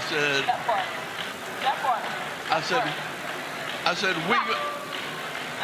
we just gonna have to win the World Series, which we did. Hey, you ain't had to bring that up. Y'all beat my Astros. You had to bring that up. No, but yeah, I got you. I'm saying that Florida came very close to electing the sister as senator. And we had so much going on that we didn't give her even the same kind of support that we gave Jimmy Carter 40 years ago in Florida. I went to Florida when Jimmy Carter was running because we were trying to stop Wallace. Yeah. And I went to every little county, and it was the fraternities and sororities that met me at the airport. And we mobilized the whole state of Florida. And that's how Jimmy Carter beat Wallace. And that's how I got to the United Nations. And that's how we brought Africa back into the game. Now, I'm not saying it's wrong to pull out, but I'm saying that we are so heavily involved. I don't want anybody boycotting Atlanta right now, because I don't go to a restaurant anywhere that's not half filled with black folk. And the only reason I'm there is somebody with money took me. And I couldn't afford to be in those places. It's like going up here to Syria. I couldn't afford that. And we are making so much progress that we've got to organize what we've got. Mm-hmm. And we're ready to go to the next step. And so I have nothing wrong with protests. I've been jailed a couple of times. And I got my ass beat a couple of times. And I mean, it was a real ass whipping. I got kicked and stomped. And it was in Florida, in St. Augustine. And it was worse than everything that Beta Chapter did to me at Howard. Flashback. But the reason I got up and kept going was that I got up and kept going at Beta. Right. I've been through that before. You know, you don't let a whole lot of bull stop you and slow you down. Pastor Haynes, connecting the dots. And I think that really is what so many of us, if we're talking about where do we go from here, 2023, 2024 election, people keep saying we got to vote. Well, first of all, you can't vote unless you're registered. You can't be registered unless you have been enlightened and educated. So for many of us, we have to understand what we must be doing today, preparing people, teaching them, to the ambassador's point, this, for the people who say, buy the Harris ain't done jack. You got to explain what's actually happened. Or this state rep isn't doing anything. No, this is what is happening, because a lot of folks are not following this up every single day, but we just simply can't just say, vote because somebody died. No, there has to be a different connecting of the dots. Exactly. As a matter of fact, as far as I'm concerned, we can learn a lesson from Reverend Jesse Lewis Jackson Sr., who in 84 and 88, between those two campaigns, registered to vote some 7 million people. But the thing is, he did not just say somebody died for your right to vote. He registered voters because he had an agenda. And so I think it's very important that we want to marry voter registration with voter education. And voter education simply says there are so many examples about how elections have consequences. In Tulsa, Oklahoma, a Trump-appointed judge denied reparations to the 3 survivors of the Tulsa race massacre. Elections don't matter. Imagine if that was a Clinton-appointed judge. In a real sense, reparations would have taken place. And so it's very important that we have voter registration with an agenda. And perhaps, and I hate to bring them up, but you got to give credit to the Tea Party. In 2008, we partied when Obama won. While we were partying, they went to planning. And as a consequence, they took over local elections, county and state elections. And we are to this day living with the consequences of their planning in 2008. You use the word long game. We got to have a long game. W.E.B. Du Bois told us in the last century we need a 100-year plan, or we continue to react to what others do to us.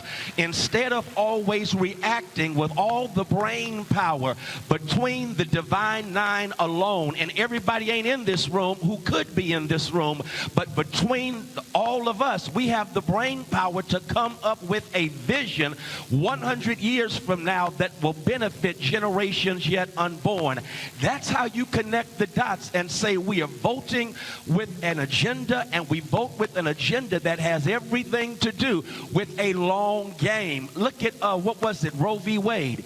They lost a number of elections, but they did not stop their agenda, and as a consequence, they got done what they wanted to get done. We've got to have that kind of voting with an agenda, registering voters with an agenda, and then let's think big. Let's think big. We got Divine Nine represented right here.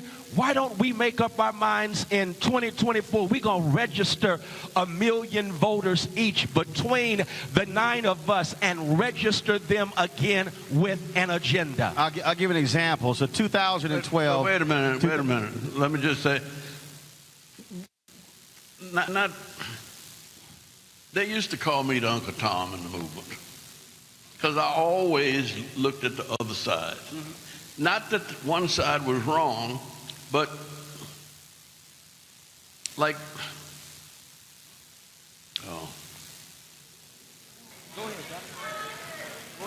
You know you want to say it, just go ahead and say it. You already cussed. That we are further along than that. The voters are registered, see, in Georgia. And we would have won, Stacey Abrams would have been the governor if,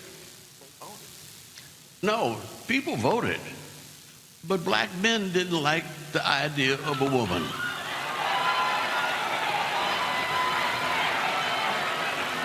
And they would not. Now, we have to face up to that. Yeah, but the other side is that we control the federal politics in Georgia. Georgia is a blue state. Raphael Warnock, who's supposed to be here, is taking care of business in Washington. He's the senator. We got 2 senators, one black and one Jewish. And we're doing okay there, but we're not doing okay in the county. But Ambassador, at the county level and at the state level. The state constitutions, it's the governor of Florida, it's the governor of Texas that is crazy. Right, but in Georgia, and I don't know.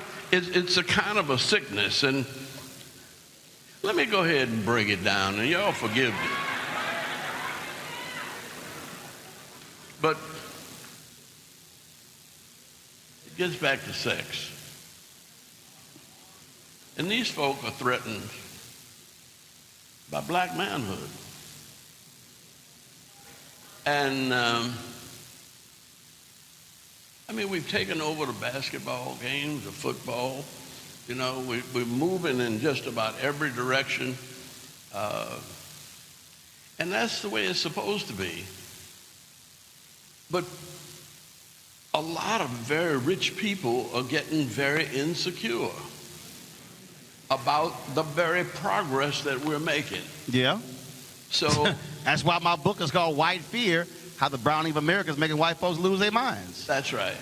But they don't, I go back to all the way back. There's Arnold Toynbee has 17 volumes of history. And in one of them he says that Western civilization was dead when it started coming to America.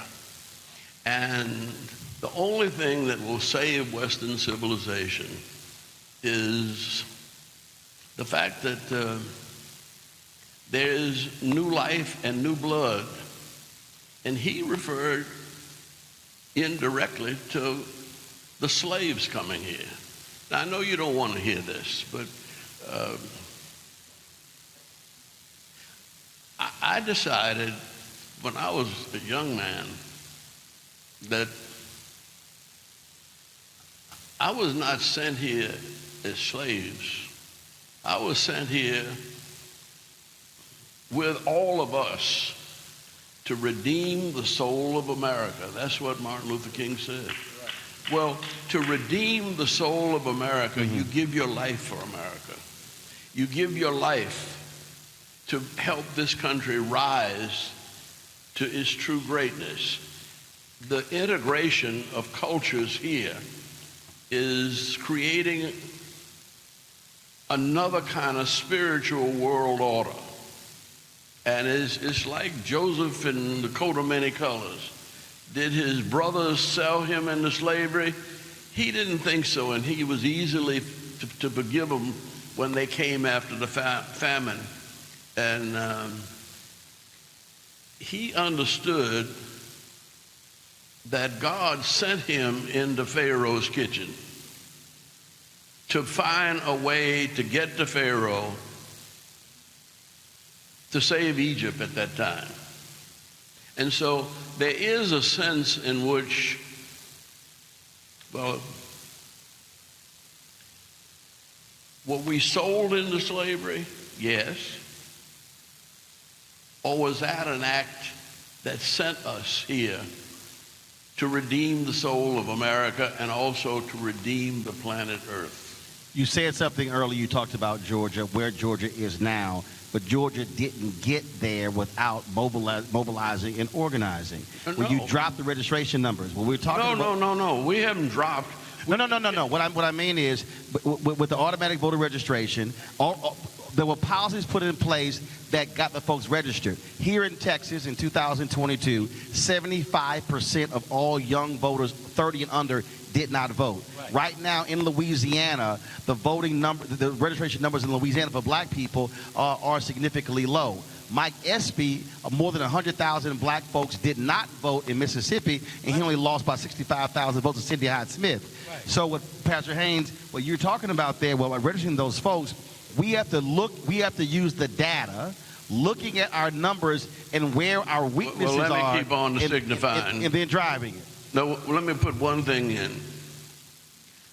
I fight with my women. You're welcome. I don't like these purses. I wish the money that goes into these fancy, highfalutin purses that are designed in Europe will go into education. And I have that fight at my house. But also, I wish the Air Jordans would also go into education as well. I have it with my wife, but I don't have it with my daughters. Absolutely. But Ambassador, 1 second. I got it. Pastor Haynes, on the mobilization part, we have to be wherever we are, looking at our local numbers to see where the weaknesses are, and then that's where our possibilities lie. Roland, right here in Texas, you have 700,000 unregistered black voters.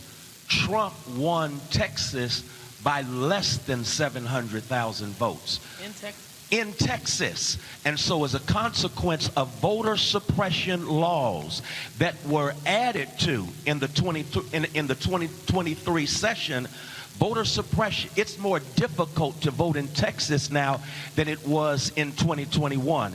And so I don't want us, I think it's a both and, Ambassador Young. I think you have some who are registered in some states. I thank God for Georgia, but I can't live here in Texas knowing that they are doing everything in their power to stop us from voting, because you have the Grand Wizard of Texas trying to outdo the Grand Wizard of Florida, and their main thing is they don't want us voting. And so we have to register folk to vote and then mobilize, educate, and get them to the polls. That's still the deal. Siobhan, I'll give you an example. 2011, Ohio passes a voter suppression bill. They needed 300,000 signatures to get it on the ballot in 2012 to vote on it. So I'm at CBC. Congresswoman Marsha Fudge has her panelitic panel, and I'm questioning all the presidents. And I said, how many of you know about this thing happening in Ohio? And none of them knew.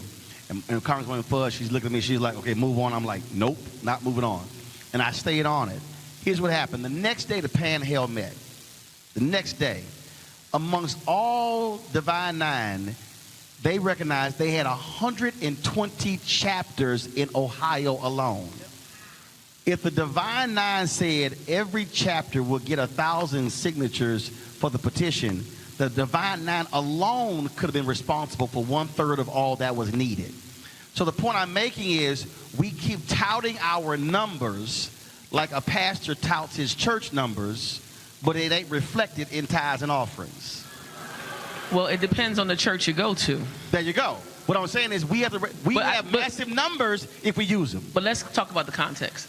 Georgia and Texas, Delta Sigma Theta actually filed suit against both of those states because of the voter suppression laws that were happening. You cannot serve water in line, state of Georgia. You can't access those that are seniors. They can't sit. I mean, these are clear characteristics of white supremacy. And when you're talking about collective action, I want to tell you this, and this is controversial for some, but white supremacy also lands in our organizations as well. Oh, yeah. But wait a minute. Hold on, Ambassador. Let me give Finish your context point. to that. I'm coming. Go ahead. Because where white supremacy shows up is in these conversations where we're splitting ourselves based on the collective few instead of a collective we. And if we decided to be a collective we, where we decide which states we're going to focus on, what our battlegrounds are going to be, if we didn't care about the color of the t-shirt and be United Shades of Black, then we would actually be able to change the trajectory of all these states. And let me just say this about black women. Let me thank black women for saving democracy again. Because, and again, this is not about party, this is about percentages. If you're looking at low propensity voters, that's what we talk about, low propensity and high propensity voters. This conversation we have is to acquire. What we have to start doing is changing the landscape of who's in this room. Who are we inviting that's not in this room? There's about 3 million degrees in this one room. And what we have not done is dealt with the low propensity voters who don't care about Divine Nine and come off of our high horse and say, you know what, brother, sister, we need to take you to the polls. We need to train you on how to do this.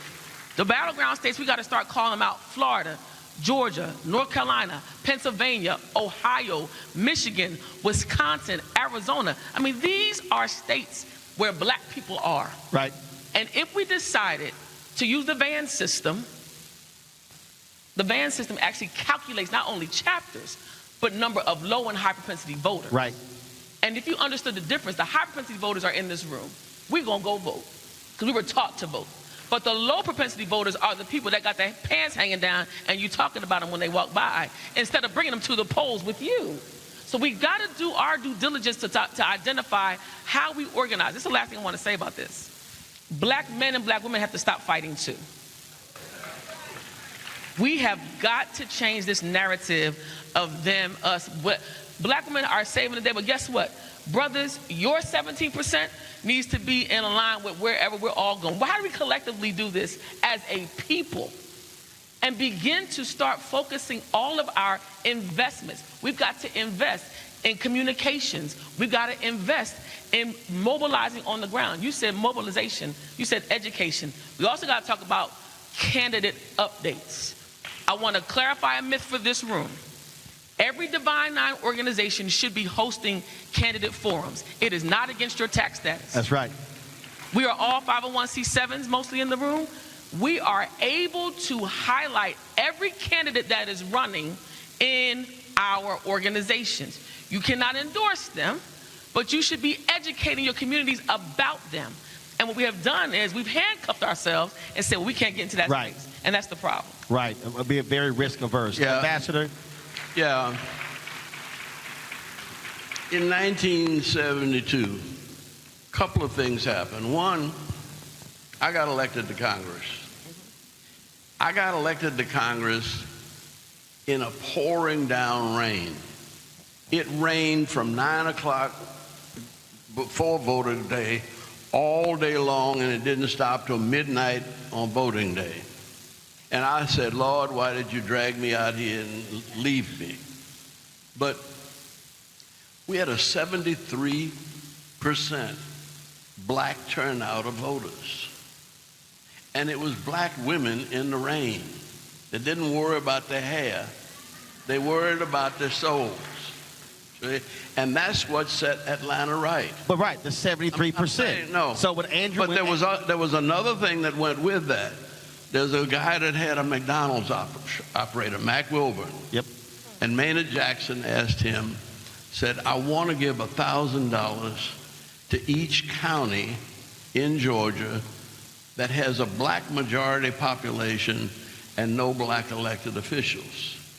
And Mac said he was from Arkansas and he didn't feel confident.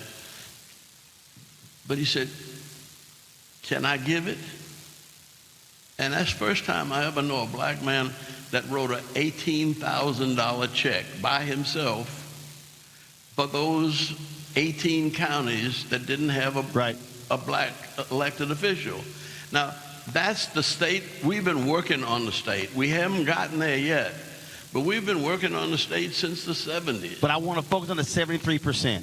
Andrew Gillum runs in Florida. Yeah. Loses by 30,000 votes. Tallahassee Democrat ran a story that showed the top 15 voting counties. 1 through 10 were all red. They voted 65% or higher. You had to get to 50, you had to get to Broward. It was at 57%. Miami-Dade was 54. Louisiana, we ran the numbers in the last election. The black turnout was 38, 35, 32. You won because it was 73. In Chicago, Harold Washington won because it was 85. The problem when we study the numbers, yes, in many cases, some places we are registered, but our percentage is 40, 45, 50. So if we're talking about where do we go from here, Freddie, we've got to, again, study the numbers down to the precinct, and they're all public. You can say in this neighborhood, 38 people voted, but 400 were registered. We should be targeting that neighborhood to get that number to 200 to 300. That's how you change the dynamics and not just keep thinking so large. You got to hit precinct by precinct to get the 73%. Well, we're in different places, but because we can't give water in the line. But we got 11 days that we can vote. See, we have 11 voting days in Georgia. And so by spreading it out, we don't have the long lines and we don't need people staying but we didn't put the burden on our poor people. See, we put it on the legislature. And the legislature, the Supreme Court kind of upheld that. But we don't have, look, I'm born and raised in Texas.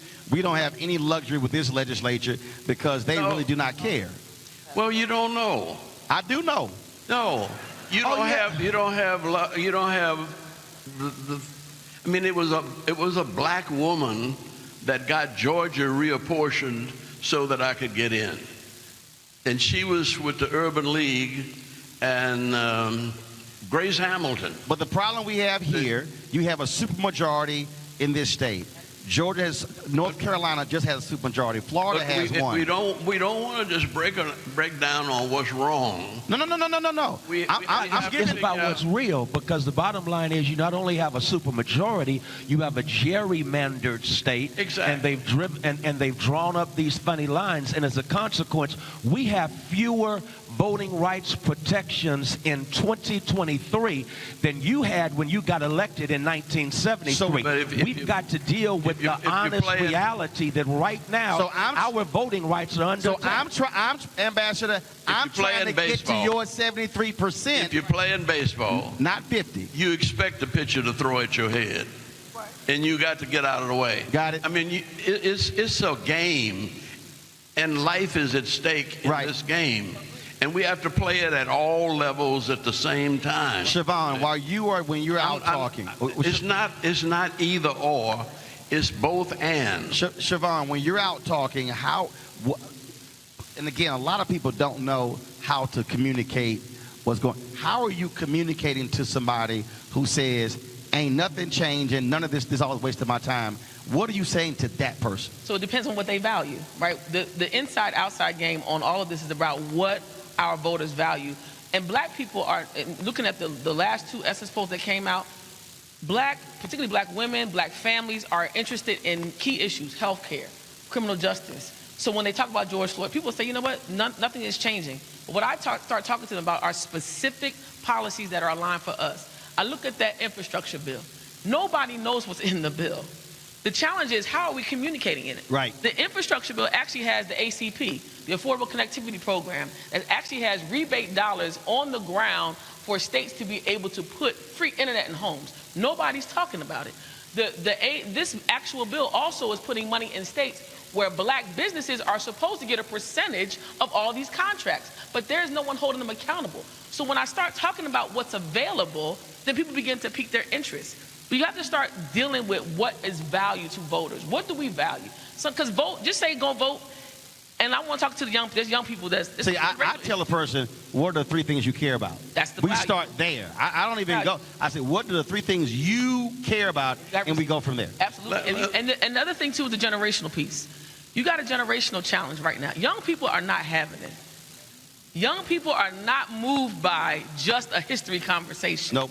And we've got to be able to say, instead of something's wrong with you, we got to ask ourselves, well, what do we do wrong that they are this way? Well, in fact, what are we creating space for young people to be able to engage? But this is where, and I'm going to go to Pastor Haynes and Ambassador, this is where we also should be talking about black posters.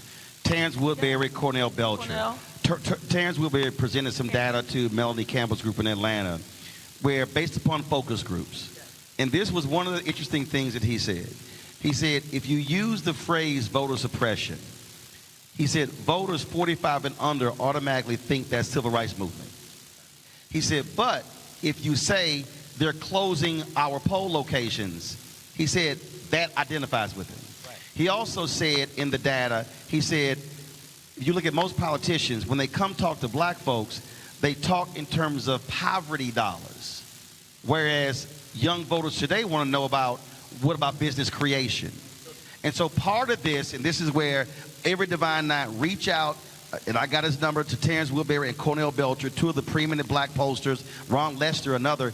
They've been doing specific focus groups on black folks to say, this is what you should say. And last point, Freddie, he said, if you, in all their data points, the black voters, if you told those black voters, your vote will make the difference between winning and losing, they voted at a higher rate. So we have to know the language to be speaking to black folks in 2023 that's not the same as 83, 73, 63. Go ahead. Tell the whole truth. So, and this is a generation that's concerned about the environment. Right now, this planet is on fire, and this generation is growing up wondering, am I going to have a planet to live on? And so to connect voting with the planet and an agenda that reflects that, energizes that vote. I got to go back to this, though, Roland, and that is the whole piece around education. I'm talking about public education. I was teaching at Paul Quinn College a few years ago during an election year, and a young cat bragged to me, "I don't vote," and went on to say, "I don't vote because of the Electoral College, which is going to elect the president regardless of what I do." We kept talking. The brother never had civics. The brother never had government. And as long as you have a Republican, right-wing, extreme government controlling education, they want us ignorant. They want to rewrite history so that they don't know, so we don't know what role we played in history. And so it's not even unusual that they're talking about what? We benefited from slavery. No, y'all benefited from slavery. They're talking about we gained skills from slavery. No, we came here with skills. And so we've got to take back our education, and in taking back education, we've got to teach folk how government works, because most of our children now don't understand civics or government, and if you don't understand it, you reach ignorant conclusions based on the lack of education. We're gonna close. I got literally. Let me just say, I got 2 minutes, and we're gonna close with this. And I want you to speak to this. Birmingham changed because James Bevel was teaching the children. Anybody who studies the movement, y'all were teaching in the cities that you were going to. Do you believe that we have to get back to freedom schools and the teaching aspect, not just in the classroom, but externally, to teach our folks about going to the next level? Your thoughts? Well, yeah, but James Bevel and Bernard Lafayette, John Lewis did their job in 1960. Fisk is supposed to be teaching children now. Fisk is supposed, and Tennessee State is supposed to be teaching teachers in the classroom to get to black history. We don't know. Lift every voice and sing. But Ambassador, here's the problem. There are 107 HBCUs that have 247,000 students. 20% of them are non-black. There are 1. But that's okay. No, Ambassador. No, Ambassador. We are not. There are 1.6 this million. This has never been about black folk. It's been about right versus wrong. Right, but there are 1.6 million black students at PWIs, and so the reality is there are 6 times more black students at PWIs than HBCUs, so we can't just solely think the HBCUs are going to teach them, because we got the 1.6 million at PWIs. But we got 52,000 people in Georgia State University right now because we won a lottery. Yes, and we got here at Texas A&M, my alma mater, they won't even hire a black journalism professor who has the credentials because the governor and the Board of Regents didn't want the sister there because she worked for the New York Times. And so, and we got a black president at Georgia State, and we graduate more black students there on Hope Scholarship than any school in the world. And what I'm saying is what y'all done in Georgia has to be replicated in multiple states so we can get to our goal. But we won't do it complaining about it. We do it by organizing. Yes. And the organizations are right here in the Divine Nine. If you're getting the message from God right now, the world is on fire. And if we're going to save it, it's got to be about seriousness. We had 400,000 volunteers working for nothing with the Olympics. And when we brought the Olympics, we raised $2.5 billion for the Olympics, and black folk got 41% of every dollar spent. See? And it's over a long period of time. Now those folks' children are going to colleges, and they're getting the message from their parents. And so I'm not talking about what's wrong anymore. I'm talking about what's right and how we build on it. So I'm gonna say this here, closes out, because I know Major's cut up another song, and that is this. Our marching orders for me are very simple and pragmatic, and that is when we leave here, we have to operate from a micro and a macro standpoint. Every person leaving here, you go back to your particular city and say, what was the black turnout in my city? Where are our voters? The data is there at the Board of Elections. let's go study the data and then begin to say low propensity, high propensity, and then look at school board elections, city council elections, county elections, state rep, state senate, gubernatorial, then congressional. Because what we saw in the 2022 midterms, Moms for Liberty, right-wing hate group, ran school board races all across the South. They took over. Don't tell us what the enemy's doing. No, Ambassador. Let me tell you. Ambassador, 1 second. When I lost, Ambassador, I have to say this here because here's what happened. They took over 14 of the largest school districts in South Carolina and immediately started firing the black superintendents. And what I'm saying is those were school board races that were 100, 200. We can take over those school boards if we get play. To, one inning. No, that was South Carolina, North Carolina. That was Georgia, game. Florida. It was across when the you South. get thrown for a loss, you don't quit. You go around the other side. Or you line up your blocking different. And what I'm saying is we about to block, we about to tackle, we about to line up to fight, but I need us to leave here and study the data to see where the numbers are. We got to study the numbers. We find a way to win it. Oh, yeah. This is a public game. If we can win basketball games, football games, track meets, which we can win this political battle. We don't need to bitch. We need to work. And right. And so what we're going to do is, I got it. So what we're going to do is very simple. Again, we have sessions for our convention later this week. I know every Divine Nine organization has that. I interviewed Brother Lonzo earlier, what they're doing with the Panhandle. We are not going to operate in silos in 2024. We're going to be working with multiple organizations to be able to change the difference. Put your hands together for Siobhan, Pastor Haynes, Ambassador Andrew Young.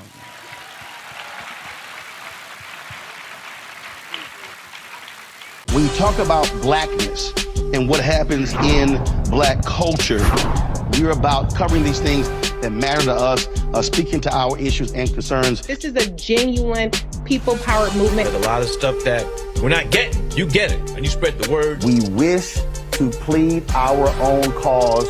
Too long have others spoken for us. We cannot tell our own story if we can't pay for it. This is about covering us. Invest in black-owned media. Your dollars matter. We don't have to keep asking them to cover our stuff. So please support us in what we do, folks. We want to hit 2,000 people, $50 this month, raise $100,000. We're behind 100,000, so we want to hit that. Y'all money makes this possible. Checks and money orders go to P.O. Box 57196, Washington, D.C. 20037-0196. The Cash App is $RM Unfiltered. PayPal is R Martin Unfiltered. Venmo is RM Unfiltered. Zelle is Roland at RolandSMartin.com.